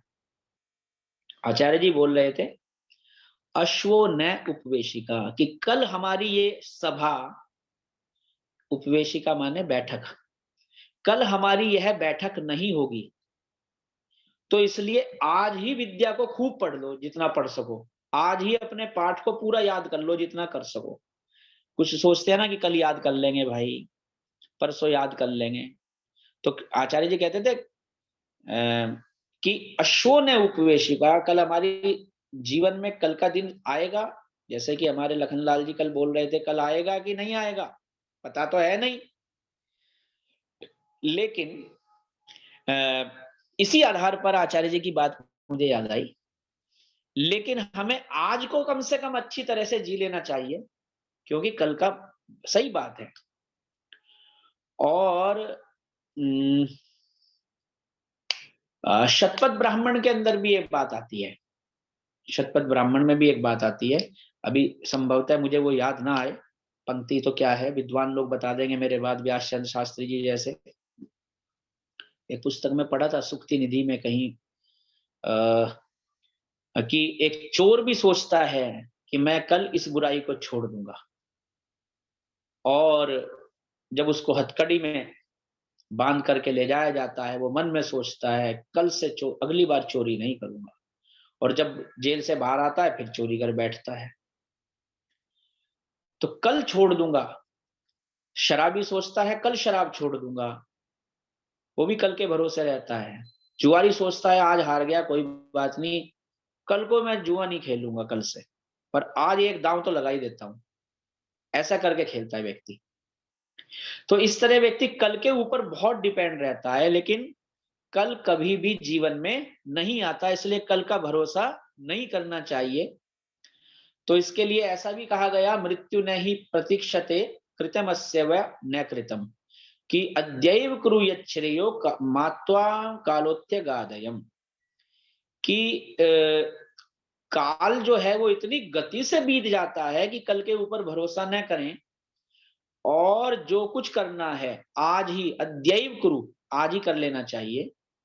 क्योंकि मृत्यु इस चीज की प्रतीक्षा नहीं करती कि आपने कोई काम कर लिया या नहीं कर लिया। अगर आप ईश्वर का ध्यान करना चाहते हैं, जाप करना चाहते हैं, पुस्तक पढ़ना चाहते हैं, पुस्तकों की अलमारी भर रखे है पूरी, और सोचते हैं हर बार जब कोई पुस्तक खरीद के लाते हैं, ये पुस्तक तो मैं जाते ही खरीद लूंगा, उस समय तो पुस्तक के प्रति इतना प्रेम होता है व्यक्ति को, और जब खरीद करके ले आता है व्यक्ति, उसके बाद उस पुस्तक को ला करके सोचता है अब कल पढ़ेंगे, परसों पढ़ेंगे। बहुत सारे आर्य बंधु ऐसे हैं जिन्होंने अपने जीवन में पूरा सत्यार्थ प्रकाश तक नहीं पढ़ा होता। सत्यार्थ प्रकाश घर में 10-10 रखे मिल जाते हैं, और हर बार जब भी पुस्तक मेले में जाते हैं, बुक स्टॉल पर जाते हैं, पुस्तकें खरीद लाते हैं, और सत्यार्थ प्रकाश भी खरीद लाते हैं, और सत्यार्थ प्रकाश खरीदने के बाद भी सत्यार्थ प्रकाश को पढ़ते नहीं है, सोचते हैं कल पढ़ लेंगे क्या है, और ऐसे ऐसे बस सारा जीवन बीत जाता है व्यक्ति का। तो एक विद्यार्थी ने क्या कहा, भरोसा दुनिया की सबसे बड़ी दवाई है, उसने ये बात कही। फिर उन्होंने कहा कि दूसरे एक विद्यार्थी ने कहा, जीना है तो खुलकर जियो, कल का क्या भरोसा। आपकी बात बता रहा हूं जो आपने कल कहा। एक और विद्यार्थी ने बोला, hard work and self believe will always earn U a success, कि आप अपने ऊपर भरोसा करके और मेहनत करके, अपनी मेहनत पर भरोसा करके आप सफलता को आसानी से प्राप्त कर सकते हैं। ये भी अच्छी बात है। इसी तरह से व्यक्ति भरोसा तो करता है, अब किस पर भरोसा करना चाहिए और किस पर नहीं करना चाहिए, अंत में मैं अपने 5 मिनट लास्ट में इस विषय पर आऊंगा। वेद के अंदर लिखा है, आचार्य प्रेम भिक्षु जी इस बात को बहुत बार बतलाया करते थे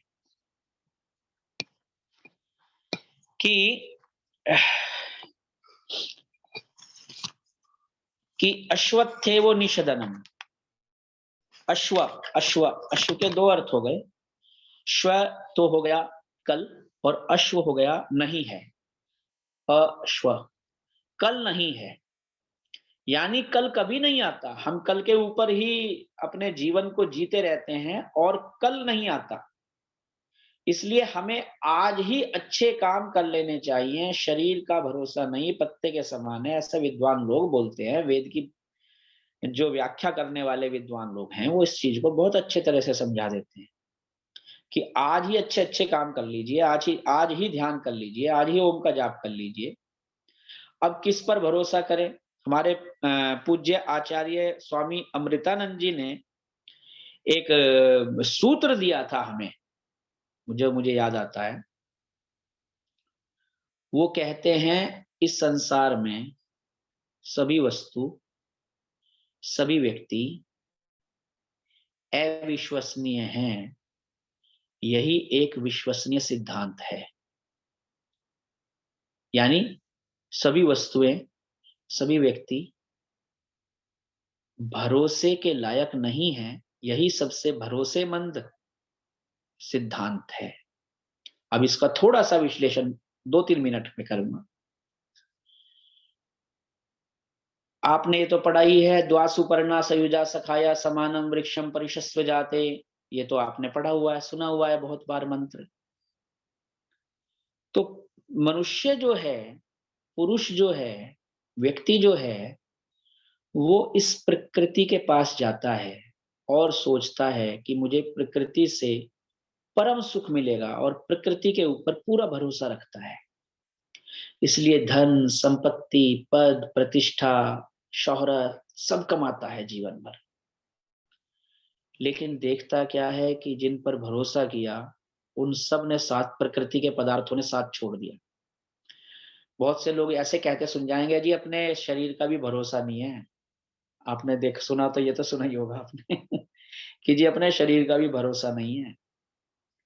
अभी अभी की बात है, रिसेंटली एक टीचर है हमारे स्कूल में ही, कुल 27 साल उन टीचर की उम्र है और उनकी 2 साल पहले शादी हुई। 29 साल की उनका पति मॉर्निंग में सुबह सुबह दुकान के लिए निकला, बिजनेसमैन था, अपनी शॉप पर गया और शॉप पर जाकर के कहा आपने कि मेरे थोड़ा सा यहाँ पर पेन हो रहा है, ऐसा कहे उसने कहा। तो लोगों ने कहा कि भाई डिस्प्रिन खा लो, कुछ दवाई खा लो या कुछ पी लो, नींबू पानी पी लो, कुछ भी पी लो। उसने कहा नहीं बस आराम करता हूँ। और कहते हैं वो बस लेट गया वहां पर, और लेट गया तो दोपहर हो गई, वो उठा ही नहीं।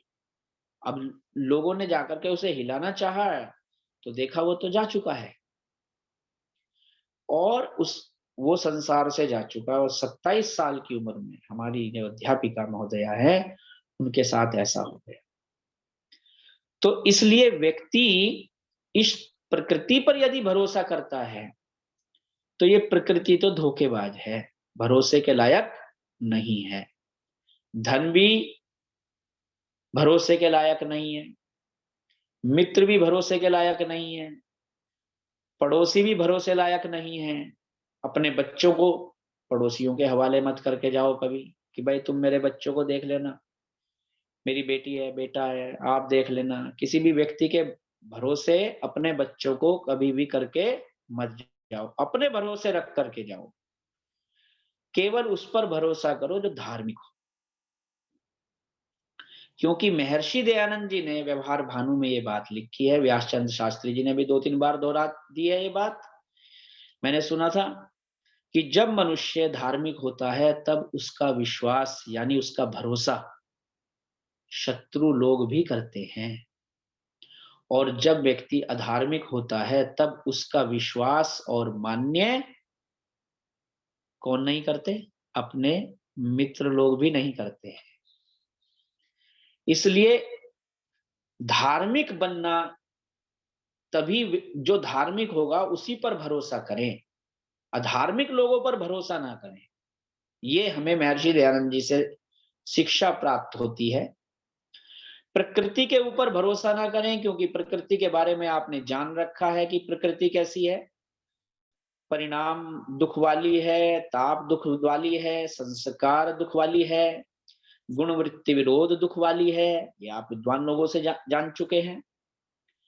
आपको ये भी पता लग गया कि प्रकृति अनित्य है, अपवित्र है, दुख से भरी हुई है, अनात्मा है, जड़ है।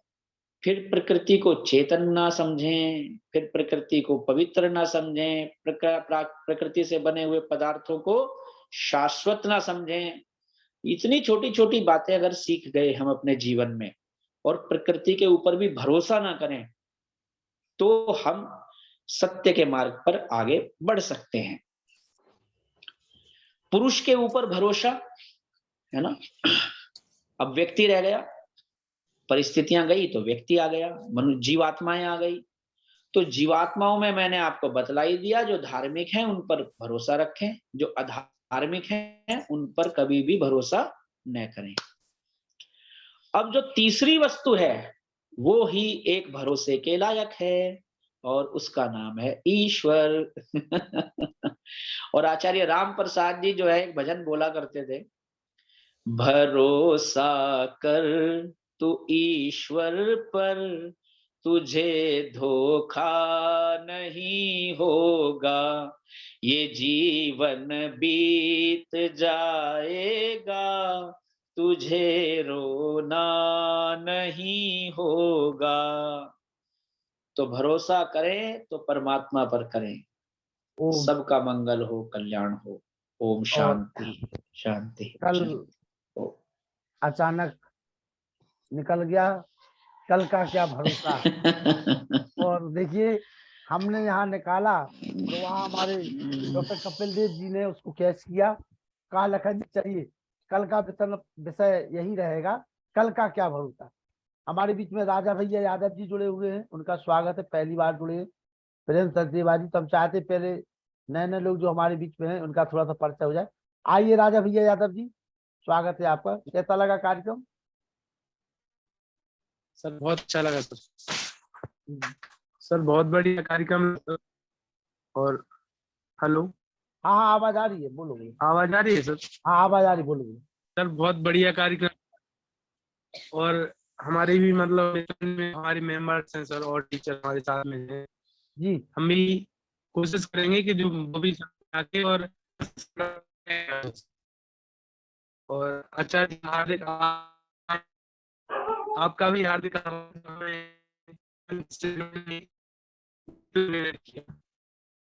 जी जी, स्वागत है राजा भैया आपका, इसी प्रकार से जुड़ी रहिए।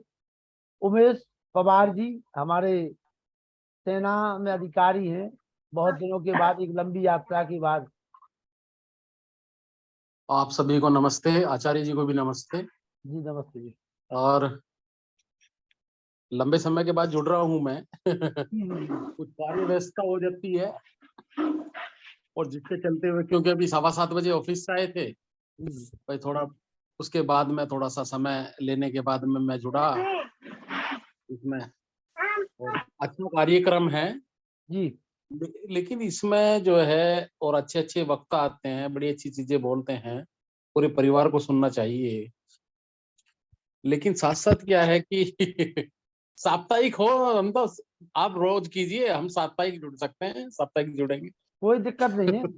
देखिए ऐसा है, ये व्यक्तिगत आपका विषय है, आपको जब समय मिले आप जुड़िए, इसमें कहीं कोई समस्या की बात नहीं है। हाँ जी। नहीं, लेकिन ये जरूर है कि वॉशिंग जरूर होती है, धोवन होता है, अच्छा होता है, अच्छा लगता है। और डॉक्टर साहब ने बहुत अच्छे से विषय को समझाया, और बड़ा ही इम्पोर्टेंट विषय था घर गृहस्थी के लिए भी। भाई आपको भरोसा कहाँ करना है, किसका करना है, किसका नहीं करना। और ये जो है मनोबल को भी बढ़ाने वाला है कि आप जो कल का भरोसा ना करें, उस कार्य को आज ही कर ले। तो जब डॉक्टर साहब बोल रहे थे कि भाई किताबें लाते हैं, किताबें, मैं अपनी किताबों को देख रहा था कि मैं कहा हाँ, मेरे पास भी बहुत सारा मटेरियल रखा हुआ है और मैं इसको पढ़ नहीं पा रहा हूँ। कल पढ़ लीजिए, कल पढ़ लीजिए, कल पढ़ लीजिए। हाँ जी, तो ये है आपका, डॉक्टर साहब का बहुत बहुत धन्यवाद। कल पढ़िए। उमेश पवार जी हमारे सेना में पदाधिकारी, वो है अधिकारी, स्वागत है इनका, इसी प्रकार से जुड़े रहिए उमेश जी। और जब भी आपको मिले साप्ताहिक, मासिक, वार्षिक, महर्षि दयानंद जी ने कहा कि अगर हम वर्ष में एक बार हवन नहीं कर पा रहे, प्रतिदिन नहीं कर पा रहे तो साप्ताहिक हवन कर लीजिए, साप्ताहिक नहीं कर पा रहे तो मासिक कर लीजिए, मासिक नहीं कर पा रहे तो फिर 6 मास में, 12 मास में। तो आपको जब मौका मिले आप जुड़ जाइए, कोई दिक्कत की बात नहीं। जी जी धन्यवाद। नहीं, सही कहा आपने। चलिए आइए पिरू जी, पिरू भैया। नमस्ते माँ साहब। नमस्ते पिरू भैया। आचार्य कपिल देव शास्त्री जी को मेरा सारा नमन नमस्कार। जो आज का विषय रहा उसको मैंने बड़े ही ध्यान से सुना और मुझे भी बहुत अच्छा लगा, क्योंकि मैं पहले नहीं जुड़ पाता था, लेकिन मैंने प्रयास किया है कि मैं लगातार जुड़ूं और समस्त वक्ताओं जो भी उद्बोधन में करते हैं अपने, उसको मैं सुन पाऊं। उससे मुझे भी आगे चल के उनसे भी कुछ मदद मिलेगी। तो सभी वक्ताओं को मेरा बहुत बहुत आभार, धन्यवाद। एडवोकेट डॉक्टर हितेंद्र कुमार कटारिया जी, मंडी धनोरा, राज्यपाल पुरस्कृत शिक्षक डॉक्टर हितेंद्र कुमार कटारिया जी, मंडी धनोरा। कटारिया जी आइए। जी जी, सभी को सादर नमस्ते। नमस्ते जी। बहुत ही सुंदर उद्बोधन आचार्य जी का रहा, और उन्होंने व्यवहार भानु का और तमाम हमारे आर्ष ग्रंथों का बीच बीच में उदाहरण दे करके, और स्वामी जी के और तमाम हमारे जितने महापुरुषों के जीवन चरित्र पे प्रकाश डाला। तो बहुत ही प्रेरणादायक और जीवन के लिए बहुत ही प्रफुल्लित करने वाली बातें बताई, जीवन को सार्थक बनाने बातें बताई। तो आचार्य जी का बिल्कुल, सहृदय बिल्कुल। अभिनंदन और आप सबको बहुत बहुत धन्यवाद। सभी को सादर नमस्ते। राम कुमार द्विवेदी,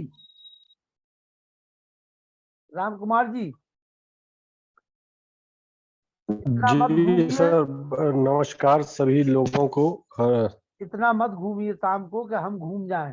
अरे नहीं भैया, एक्चुअली स्वास्थ्य संबंधी चीजें कुछ परेशानी थी तो घूमना मैं कर दिया। और ये मेरा आने वाला भाई मुझे मिला हुआ चलो है जो मुझे कल फोन से लगा, हम भी जितना भी सुना घूमने काफी चलेंगे विलम्ब से तुम्हारे जवाब मिला। साथ। भरोसा एक बहुत ही 7 बजे चलेंगे, 10 बजे लौटेंगे, हम भी चलेंगे कल से घूमने, ठीक है? नहीं भैया, आप जैसे व्यक्तियों को घूमने का समय नहीं मिल रहा है। और अभी आप जो कार्यक्रम कर रहे हैं, ये कार्यक्रम अनवरत चलने के लिए आपकी उपस्थिति, आपको घूमना भी है तो आप बिफोर घूमेंगे या आफ्टर घूमेंगे। इस कार्यक्रम के दौरान तो कतई नहीं। मैं भी कोशिश करूंगा कि आपको शिकायत का ही विषय था। और महोदय थे, चूंकि मैं परिचित ही नहीं हो पाया विलम्ब से जुड़ने का, लेकिन जितना सुना बहुत ही प्रभावी था और बहुत ही आदर्श उदाहरणों के द्वारा भरोसे को उन्होंने स्पष्ट करने की कोशिश की है। और बहुत ही अच्छा, बहुत ही प्रभावी उद्बोधन लगा। आगे भी ऐसे ही उद्बोधन सुनने के लिए मैं आपको अब जुड़ता रहूंगा समय समय पर। धन्यवाद। जगदीश पारासर जी। जी नमस्कार। लखनलाल जी जो है, नमस्ते जी, नमस्ते जी। हाँ, संयोजक के जो है लखनलाल जी आर्य, शिक्षक रत्न आर्य रत्न, आर्य मुनि जो है वानप्रस्थी श्री पुरुषोत्तम व्यास जी, व्यास नंदन जी शास्त्री और सभी जो है वक्ता जो अपने जितने भी विद्वत्ता जन है सभी को सादर नमस्कार। आज कपिल देव जी का, शर्मा जी का बहुत बढ़िया उद्बोधन सुना। उन्हें परिवार, समाज और राष्ट्र के संबंध में इतना बढ़िया उद्बोधन दिया और प्रत्येक का उदाहरण देकर समझाया, हृदय बिल्कुल जो है प्रसन्न हो गया। यदि ऐसा ही वक्ता यदि राष्ट्र में 10-5 हो जाए तो काफी जो है मतलब समाज की जागृति हो जाएगी। विश्वास के लिए उन्होंने किस प्रकार का अपने विश्वास तोड़ने पे, गद्दारी करने पे कितना कष्ट होता है, ये सब बहुत ही सजीव उन्होंने उदाहरण देकर समझाया। और ऐसे ही जैसे पिछली बार आपने वहाँ कंपनी बाग में हमने सुनवाया था जो है राकेश कुमार जी का, ऐसे ही कपिल देव शर्मा का आज भी बहुत बढ़िया हमें लगा। उन्होंने अपने ये अपने दिल्ली के अपने क्या नाम था, राकेश कुमार आर जी। हाँ, बहुत बढ़िया लगा जो है। हमें बड़े आभार है आपका कि इतने बढ़िया घर बैठे आप बढ़िया विद्वानों से जो है सुनवाते हैं, अच्छा लगता है। बलराम सेन एडवोकेट। अच्छा भाई, नमस्कार है। बलराम सेन जी, खोल लीजिए, क्यों बंद करके भाग रहे हो? राम स्वारथ जी। नमस्कार सर जी, सभी लोगों के लिए। हाँ, वीडियो खोल लो। सर अंधेरा है, वीडियो चलो अंधेरे में चलेगा, अंधेरे में चलेगा। बोलिए। नमस्कार सर जी, बहुत बढ़िया लगा व्याख्यान और बहुत कुछ सीखने को मिला। और जो कुछ पढ़ा हुआ था वो भी मतलब सर ने व्याख्यान में किया है। बहुत मतलब कि सीखने को मिल रहा है, ऐसा ही मिलता रहे घर बैठे। नमस्कार सर जी। सचदेवाजी, सम्मानित प्रेम सचदेवाजी। ओम नमस्कार जी। ओम नमस्ते जी, नमस्ते। आइए। मैं कल भय के ऊपर सुन रहा था तो मैं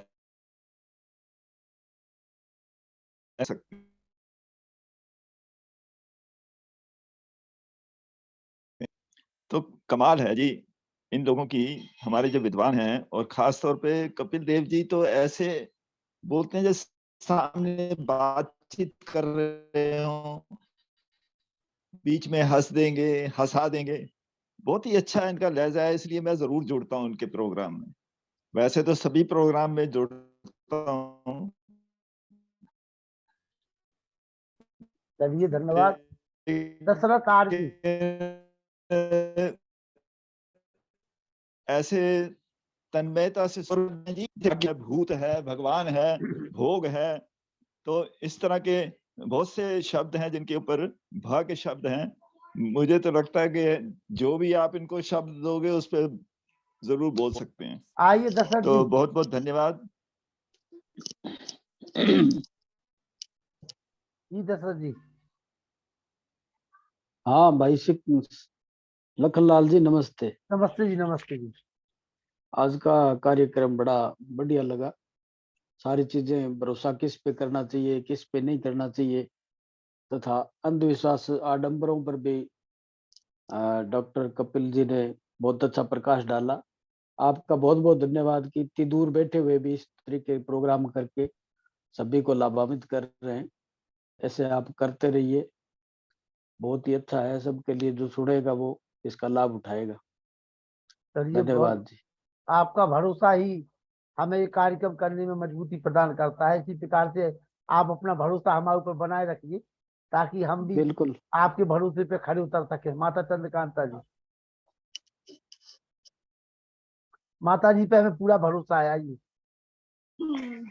प्रिय वीर लखनलाल जी तथा आज के मुख्य वक्ता हमारे डॉक्टर कपिल देव जी, बहुत बहुत अभूतपूर्व, एक शब्द की इतनी व्याख्या त्रेता युग से लेकर आज तक के सारे उदाहरण दे दिए और गृहस्थी में भी प्रवेश करवा दिया कि गृहस्थ में भी कैसे कैसे भरोसा, प्रकृति केवल ईश्वर ही है जिसके ऊपर हम भरोसा कर सकते हैं। वो बोल रहे थे ना कि शतपथ ब्राह्मण में एक सुभाषित सी है जिसमें मतलब कि लिखा हुआ है, ना शव श्रम उपासित को ही मनुष्य से शवो देवेदा, अर्थात हे मनुष्य, हे पुरुष, तू कल की उपासना में क्यों लगा हुआ है? उसकी उपासना मत कर। तेरे कल को कौन जानता है? कल का दिन किसने देखा है? आज का दिन हम खोए क्यों?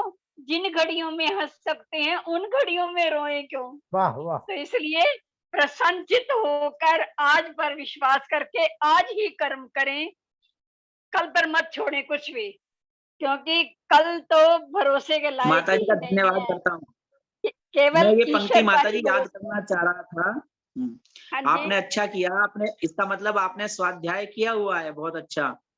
क्या है, न स्वयं उपासित को ही मनुष्यस्य वेदा। हाँ, मैं ये हाँ पंक्ति जी। आने को, हाँ जी, बहुत अच्छा, बहुत अच्छा। आपका धन्यवाद करता हूँ कि आपने इस पंक्ति को याद करा दिया।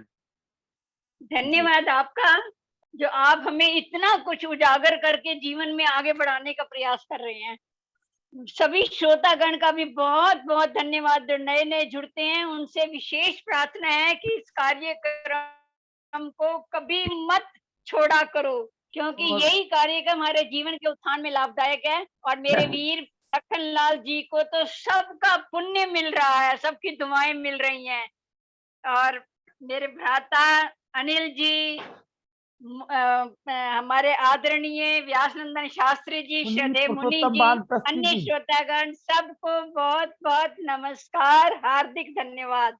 और हमारे भरोसे के गुरु, और मैं अपने गुरु को भरोसा दिलाता हूँ कि 25 दिसंबर के पूर्व ट्रस्ट का रजिस्ट्रेशन हो जाएगा। आइए मुनि जी। अच्छा। Very good. है नहीं तन का भरोसा किस घड़ी छुट जाएगा। वाह, वाह, एक वाह। दिन इस रूप का सारा महल लुट जाएगा। इंद्रियां होंगी शिथिल, सब भोग विस्वन जाएंगे। डॉक्टर कपिल देव शर्मा जी ने भरोसे के ऊपर भरोसा दृढ़ करवा दिया है और तमाम चीजें उन्होंने बताई है। मुझे एक घटना याद आ रही है, सत्या प्रकाश की है। जगत गुरु शंकराचार्य नाम के जाने जाने वाले बहुत अच्छे संत हमारे जो हुए हैं, महर्षि दयानंद जी ने लिखा हुआ है, उन्होंने जैन मुनियों के ऊपर भरोसा किया हुआ था। जैसे दयानंद जी का भरोसा था नहीं इन लोगों के ऊपर, तमाम लोगों के ऊपर, लेकिन उनने मुनियों के ऊपर जब भरोसा किया था, जैन मुनियों पर, आचार्य जी को जहर देना शुरू कर दिया था। और महर्षि जी लिखते हैं कि उनका जो समय मठ और मंदिर तोड़े गए वो उनके समय के नहीं तोड़े थे, बल्कि वो तो उन्हें सुरक्षित रख के ये चाहते थे कि इन मठों में वेदों की स्थापना की जाएगी। लेकिन वो कम उम्र, 32 वर्ष की आयु थी शायद उनकी, इतने उम्र कम उम्र में ही शंकराचार्य जी चले गए थे। तो भरोसा करना चाहिए और नहीं करना चाहिए। मुनि जी, उनको जहर किसने दिया था? जैन मुनियों ने दिया था। बस इसी बात को मैं जिनसे शास्त्रार्थ हुआ था उज्जैन में सुधनवा राजा के यहाँ जी।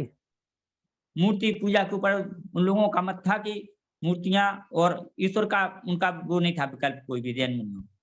लेकिन शंकराचार्य जी का मत था कि मूर्ति पूजा कोई मतलब निकृष्ट कर्म है, अच्छी चीज नहीं है।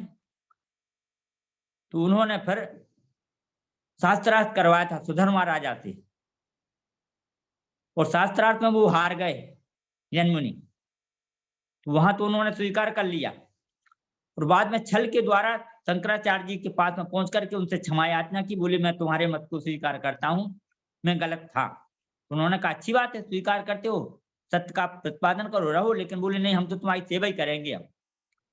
तो सेवा के धोखे से उन्होंने शंकराचार्य जी को थोड़ा थोड़ा विष देना शुरू कर दिया। उसको शंकराचार्य जी नहीं समझ पाए थे।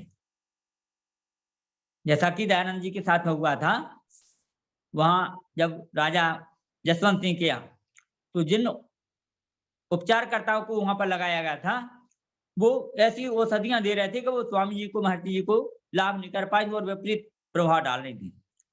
यही शंकराचार्य जी के साथ में हुआ था। मतलब और कुल उसी मिला के जहर जहाँ भी हुआ भरोसे का खून हुआ है ना। हाँ, भरोसा नहीं, सब जगह तो नहीं भरोसा। तो अब जैसा हमारे डॉक्टर कपिल देव जी ने बताया है कि भरोसा तो करना भी पड़ता है। भरोसे पर तो कितने बड़े बड़े व्यापार चल रहे हैं, कितना व्यवहार चल रहा है, एक दूसरे की बात मानी जाए। लेकिन कुछ दुष्ट प्रकृति के जो लोग होते हैं, उनके भरोसा जैसा बताया है, वही धोखा देते हैं, और उसी धोखे से धार्मिक जन धन धार्मिक प्रवृत्ति के लोगों पर भरोसा किया जाए। हाँ, बस बाकी जितनी जन धन की हानि हो रही है, राष्ट्र की हानि हो रही है, ये अनजान लोगों के द्वारा बगैर सोचे समझे भरोसा करने की वजह से ही हुई है। और सबसे तो अच्छी मैं बात उन्होंने आखिरी में कही कि अगर भरोसा किसी पे करना है तो वो परम पिता हाँ जी, परमात्मा है। परमात्मा तो है ही। चलिए अभी आइए आज व्यासनंदन शास्त्री जी, व्यासनंदन शास्त्री जी के लिए जगदीश पारा। आइए हाँ जी, व्यासनंदन जी। ओम ओम। भरोसा कर तो ईश्वर पर, तुझे धोखा नहीं होगा। सचमुच यह भजन बड़ा ही महत्वपूर्ण रहा है हमारे जगत में।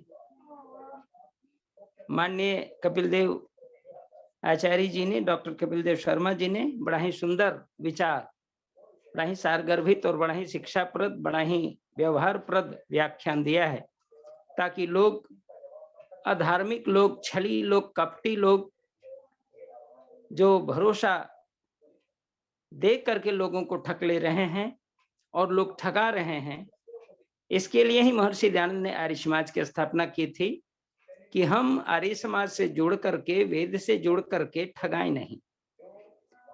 हालांकि महर्षि दयानंद ने भी भरोसा कर लिया था बाल्यकाल में पिता के कहने पर कि पाषाण मूर्ति जो शिव की थी, पिताजी ने कहा था कि आज तुझे भगवान शिव दर्शन देंगे, और उन्होंने शिव व्रत रखा था। लेकिन भरोसा टूट गया उस समय जब शिवलिंगी पर चूहे उनके नैवेद्य को खाने लगे और मलमूत्र आदि त्याग कर रहे थे। उसको देख करके मूल शंकर का भी भरोसा टूट चुका था उस मूर्ति पूजा से। निसंदेह फिर भरोसा जगा करके उन्होंने घर त्याग किया कि हमें तो सच्चे शिव का दर्शन करना है। और पिता ने कहा था कि तुम सो जाओ, व्यर्थ में क्यों पड़े हो, मूर्ति में भगवान नहीं है, भगवान तो कैलाश में शिव जी से, मूल शंकर को देखना हो तो कैलाश जाना होगा। तो इस प्रकार उन्होंने गृह त्याग का, वैराग्य का भरोसा करते हुए गृह त्याग किया। और न जाने कितनों पर भरोसा किया उस ऋषि ने, लेकिन सब जगह उन्हें ठग ही ठग दिखाई पड़े थे।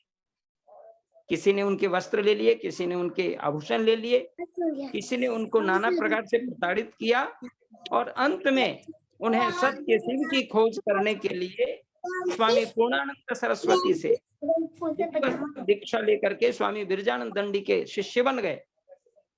और इस प्रकार शिष्य बनने के बाद जो व्यवस्था थी उस समय की, उसके अनुरूप उन्होंने वेद शास्त्र आदि का अध्ययन करते, सांगोपांग वेदों का पंडित बन करके साधना और तप के द्वारा ईश्वर के प्रति अटूट आस्था करते हुए समाधि अवस्था में चले गए।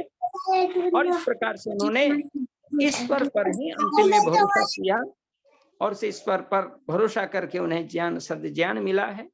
निसंदेह ये सारे अनुभव और उनके सारे ग्रंथ, जिसमें सत्यार्थ प्रकाश और छोटी सी पुस्तिका व्यवहार भानु ऐसे ऐसे ग्रंथ उन्होंने लिख दिए हैं, ऐसे छोटी पुस्तिका से लेकर पुस्तिका तक।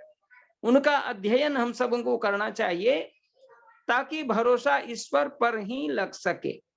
और जो धार्मिक विद्वान व्यक्ति हैं उन पर भरोसा करें, जो छली कपटी हैं उनको आप परख लें कि ये हमें आगे फंसा देने वाला है, इसलिए आसानी से राजेश्वर जी हम किसी पर भरोसा न करें। यही विचार आज के थे। बहुत बहुत धन्यवाद है कि इस प्रकार के शब्द और विषय को लेकर के हम लोगों के ज्ञानवर्धन के धन्यवाद, बहुत बहुत आभार। राजेश्वर जी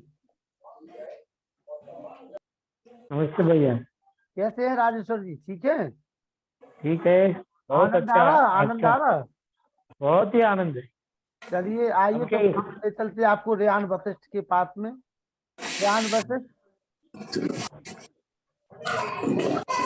ओम द्यौ शांति अंतरिक्षं शांति पृथ्वी शांतिराप शांतिरौषधय शांति वनस्पतय शांति विकेदेव शांति ब्रह्म शांति सर्व शांति शांतिरेव शांति काम शांति रेदि ओम शांति शांति शांति। जो बोले सो सत्य सनातन वैदिक कीजिए, गुरुपद जानंद कीजिए, अहम सिरानंद कीजिए, मर्यादा पुरुषोत्तम श्री रामचंद्र कीजिए, तो जैसा श्री कृष्णचंद्र कीजिए, जय पंडित लेख राम कीजिए, भारत माता की जय, गौ माता की रक्षा हो, पालन हो, और समाज अमर रहे, देश की ज्योति जलती रहे, ओम का झंडा ऊंचा रहे। नारियों के महाकुंभ की जय। जय। डॉक्टर संजय सिंह जी, डॉक्टर संजय सिंह जी कहाँ से हैं? पहली बार जुड़े हैं, सादर नमस्ते आपको।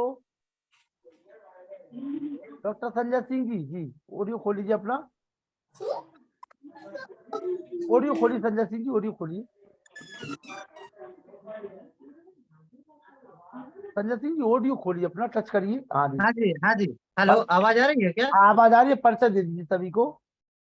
हाँ जी, मैं डॉक्टर संजय सिंह अभी इंदौर मध्य प्रदेश में प्रैक्टिस कर रहा हूँ, और जो है मैं सागर से ही हूँ।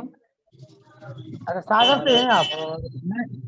हाँ, और उन्हों से जो ये है ना RSR गुरुजी शिक्षक लखनलाल जी, हाँ, उनके संपर्क में हूँ और उन्हीं के द्वारा जो है मुझे जोड़ा गया है। अच्छा अच्छा, लखनलाल जी से मिले हैं कभी आप? हाँ हाँ, पहले मिले हैं एक बार, लगभग 1 साल पहले के करीब मिले हैं। अच्छी बात है, चलिए मिलते रहिए लखनलाल जी से, बढ़िया आदमी है। हाँ बिल्कुल बिल्कुल, बहुत बढ़िया। चलिए चलिए, हाँ कभी आपको और भी अपने लोगों को जोड़ने का प्रयास करिए, ठीक है ना? बिल्कुल बिल्कुल बिल्कुल, हमारा भी ठीक है यही डॉक्टर, प्रयास रहेगा कि ज्यादा से बिल्कुल। ज्यादा लोगों को। और इस आले का उपयोग करिए, ठीक है ना? चलिए, अच्छा तो फिर अभी चलते हैं, कल फिर मिलते हैं, ठीक है ना? बिल्कुल बिल्कुल, क्या है अभी मैं पेशेंट थे तो मीट में नहीं आ पाया, कोई जैसे बात फ्री नहीं। हुआ तो मैंने। डॉक्टर संजय सिंह जी आपका स्वागत है, ठीक है ना? बिल्कुल, और धन्यवाद। जी जी जी, और लखनलाल जी से भी मुलाकात होगी और हमारी आपसे भी मुलाकात होगी, ठीक है ना? बिल्कुल बिल्कुल। चलिए, शुभरात्रि, नमस्ते सभी को साथ। लगन भैया नमस्ते, शुभरात्रि। नमस्ते जी, नमस्ते जी। सभी के माइक खोल दिए हमने, सभी के माइक खोल दिए, नमस्ते कर लीजिए। गुरुजी नमस्कार। नमस्ते जी, नमस्ते नमस्ते आर्य जी। नमस्ते जी, नमस्ते जी, माता जी, नमस्ते बेटा, नमस्ते जी। नमस्ते, खुश रहो, प्रसन्न रहो। राजेश्वर जी, शुभ रात्रि। चंद्रकांता जी को नमस्ते। सभी को नमस्ते भाई साहब, नमस्ते मुनि जी। के लिए दया आर्या जी, हमारी आराधना जी बहन जी हैं, सुमनलता जी हैं, इनको भी नमस्ते। नमस्ते जी। डॉक्टर साहब को देख रहा हूँ मैं, हमारे पारासर जी प्रेम से देवाजी सम्मानीय हमारे मुनि जी किसी को नहीं छोड़ते, मुनि जी को सबका ध्यान रहता है। हाँ, मुनि जी हमारे गुरु जी हैं। हाँ, वही तो कह रही हूँ, हमारी कार्यक्रम की आधारशिला है। जाते हैं कभी कुछ लोग समय के अभाव की बात नहीं थी। वो वैसे तो और मैं बात है। सभी के लिए हमारे सम्मानीय परमानंद आर जी जुड़ जाते हैं। हाँ, परमानंद जी तो सेविंग भी कर रहे थे रात को, जैसे सुबह कहीं जाना हो। हाँ, सभी के अंदर सब आ जाते हैं, आप चिंता मत किया करो, नाम की सेविंग जरूरत कर रहे नहीं थे होती रात में। इतनी। हाँ, समय रात की को बात सेविंग कर रहे थे भाई वो। कहीं बारात में जाना होगा। हाँ, कहीं बारात में जाना होगा अभी तुरंत। चलिए, तो कल ठीक है जी, नमस्ते जी सभी को। अच्छा जी, नमस्ते जी। और मैं एक विशेष सूचना दे दूं आपको, हाँ जी 17 तारीख को महात्मा आत्मानंद जी का जी निर्माण दिवस है। उस पर जी विशेष व्याख्यान आर्य जगत के मूर्धन विद्वान पंडित विष्णुमित्र वेदार्थी जी, जी जी और वो 17 तारीख को आ रहे हैं। तो हम चाहते हैं हमारी युवा पीढ़ी, खासतौर से बच्चे, जुड़े। ज्यादा से ज्यादा संख्या में महात्मा आत्मानंद जी को वो लेकर के आ रहे हैं। उनकी विशेष इच्छा थी, उनकी जो बलिदान दिवस उसका पुण्यतिथि है। तो जी हम विष्णुमित्र वेदार्थी जी जी हाँ चाहेंगे कि आप उस कार्यक्रम को जरूर सब लोग ज्यादा से ज्यादा कर सके, तो जोड़ने का प्रयास करिए आप लोग जी। जी बिल्कुल पहले पानी। ठीक है जी, नमस्ते नमस्ते धन्यवाद। जी, नमस्ते जी। नमस्ते जी, नमस्ते सभी को, डॉक्टर नमस्ते, संजय, धन्यवाद। डॉक्टर संजय सिंह जी, बहुत बहुत आभार आपका कि आप लखनलाल जी के कहने से जुड़े रहो। अब एक और नहीं हो पा रहा है मुझे जी, क्योंकि चेहरे में जी थोड़ा सा जो है मुझे क्लियर नहीं हो पा रहा है कि आपका फेस और गुरुजी का फेस। जी जी जी, थोड़ा क्या है, वो हमसे बड़े हैं, हम उनसे छोटे हैं। हाँ, इतना अच्छा। क्या है बस। हाँ, अरे क्यों गुमराह कर रहे भैया, सीधे से बताओ ना। अरे कोई बात नहीं, परिचय देना पड़ेगा। हमारे भाई सम्माननीय संजय सिंह जी, आवाज सुना? आप जिनसे बात कर रहे हैं ना अभी, लखनलाल जी से, जो संचालन कर रहे हैं पूरे इसका मंच का। लखनलाल जी का। जी जी, हम तो मैंने आपको पहले भी देखा हुआ है, आप जुड़े हुए हैं पहले भी। कितना लंबा समय हो गया पता नहीं। हाँ, लखनलाल आर जी से ही बात कर रहे हैं अभी आप। वही मुझे कंफ्यूज हो रहे हैं हम कि मिले तो हैं। कोई बात कंफ्यूज नहीं होना हो जाता है कभी कभी। हम तो केवल इसलिए सस्पेंस रख रहे थे कि बाकी जो और चेहरे हैं ना वो बहुत खुश नजर आ रहा है हमारे लिए, तो हम उनकी खुशी के लिए, उनकी खुशी के लिए थोड़ा सा सस्पेंस बनाए थे। आप देखिए सभी चाहे हमारे वेद प्रकाश शर्मा जी हो, दया माता जी हो, और ईश्वर देवी जी का तो कोई ठिकाने नहीं है, इतनी प्रसन्न हो रही है वो। तो हम चाहते हैं कि खुशी है ये गायब ना हो जाए कहीं। पूरे प्रवचन काल में खुशी होती है। क्या हुआ कि माता जी तो पूरे प्रवचन काल में ही बड़ी, और आप अपनी जगह पे सही हो, आप अपनी जगह पे सही हो डॉक्टर संजय सिंह जी। थोड़ा सा हम अपना नाम चेंज नहीं कर पाए, इसलिए आप कंफ्यूज होगा, कोई बात नहीं।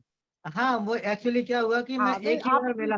आप अपनी जगह पे सही हो, थोड़ा सा हमने नाम चेंज नहीं कर पाया था, इस वजह से कोई बात नहीं। ललितपुर में मुलाकात हुई थी एक बार। हाँ जी बिल्कुल, ललितपुर में मुलाकात हुई थी संजय जी, और अब यहाँ पे प्रतिदिन आपसे मुलाकात होगी। और देखिए जय आर्या जी पूरा हास्य योगा कर रही है इस समय, हास्य योगा। ये तो बहुत अच्छा। इसी बहाने हास्य योगा हुआ। हाँ बिल्कुल हुआ, बिल्कुल हुआ। चलिए सभी को सादर नमस्ते जी, नमस्ते जी।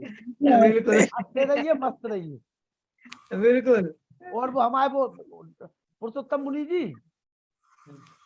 जी जो पानी पी पी करके हमें परमानेंट कोसते थे पिछले 1.5 साल से, वो उमेश पवार जी जो आए थे, सेना वाले अधिकारी जी। अभी सेना में जो अधिकारी हैं, जो अपना ज्ञान बांट के चले गए हैं, वो कह रहे थे हमसे कि लखनलाल जी आप मृत्यु बोझ का सही विरोध करते थे, और इसी आप ऐसे ही समाज सुधरेगा। और पिछले 1.5 वर्षों से वो बराबर हमें विषय के ऊपर कोसते रहे। आज उन्होंने स्वयं कहा कि नहीं आप सही थे, हम गलत थे, और आज वो जुड़े, तो जुड़ करके एक ज्ञान वो देगा कि इसको साप्ताहिक कर दीजिए। अरे तुम्हें जब समय में ले आ जाना, संजय सिंह जी को समय मिले तब आ जाना। हम तो ऋषि ध्यान के दीवान हैं, हम तो 24 घंटे काम करेंगे, कल का क्या भरोसा।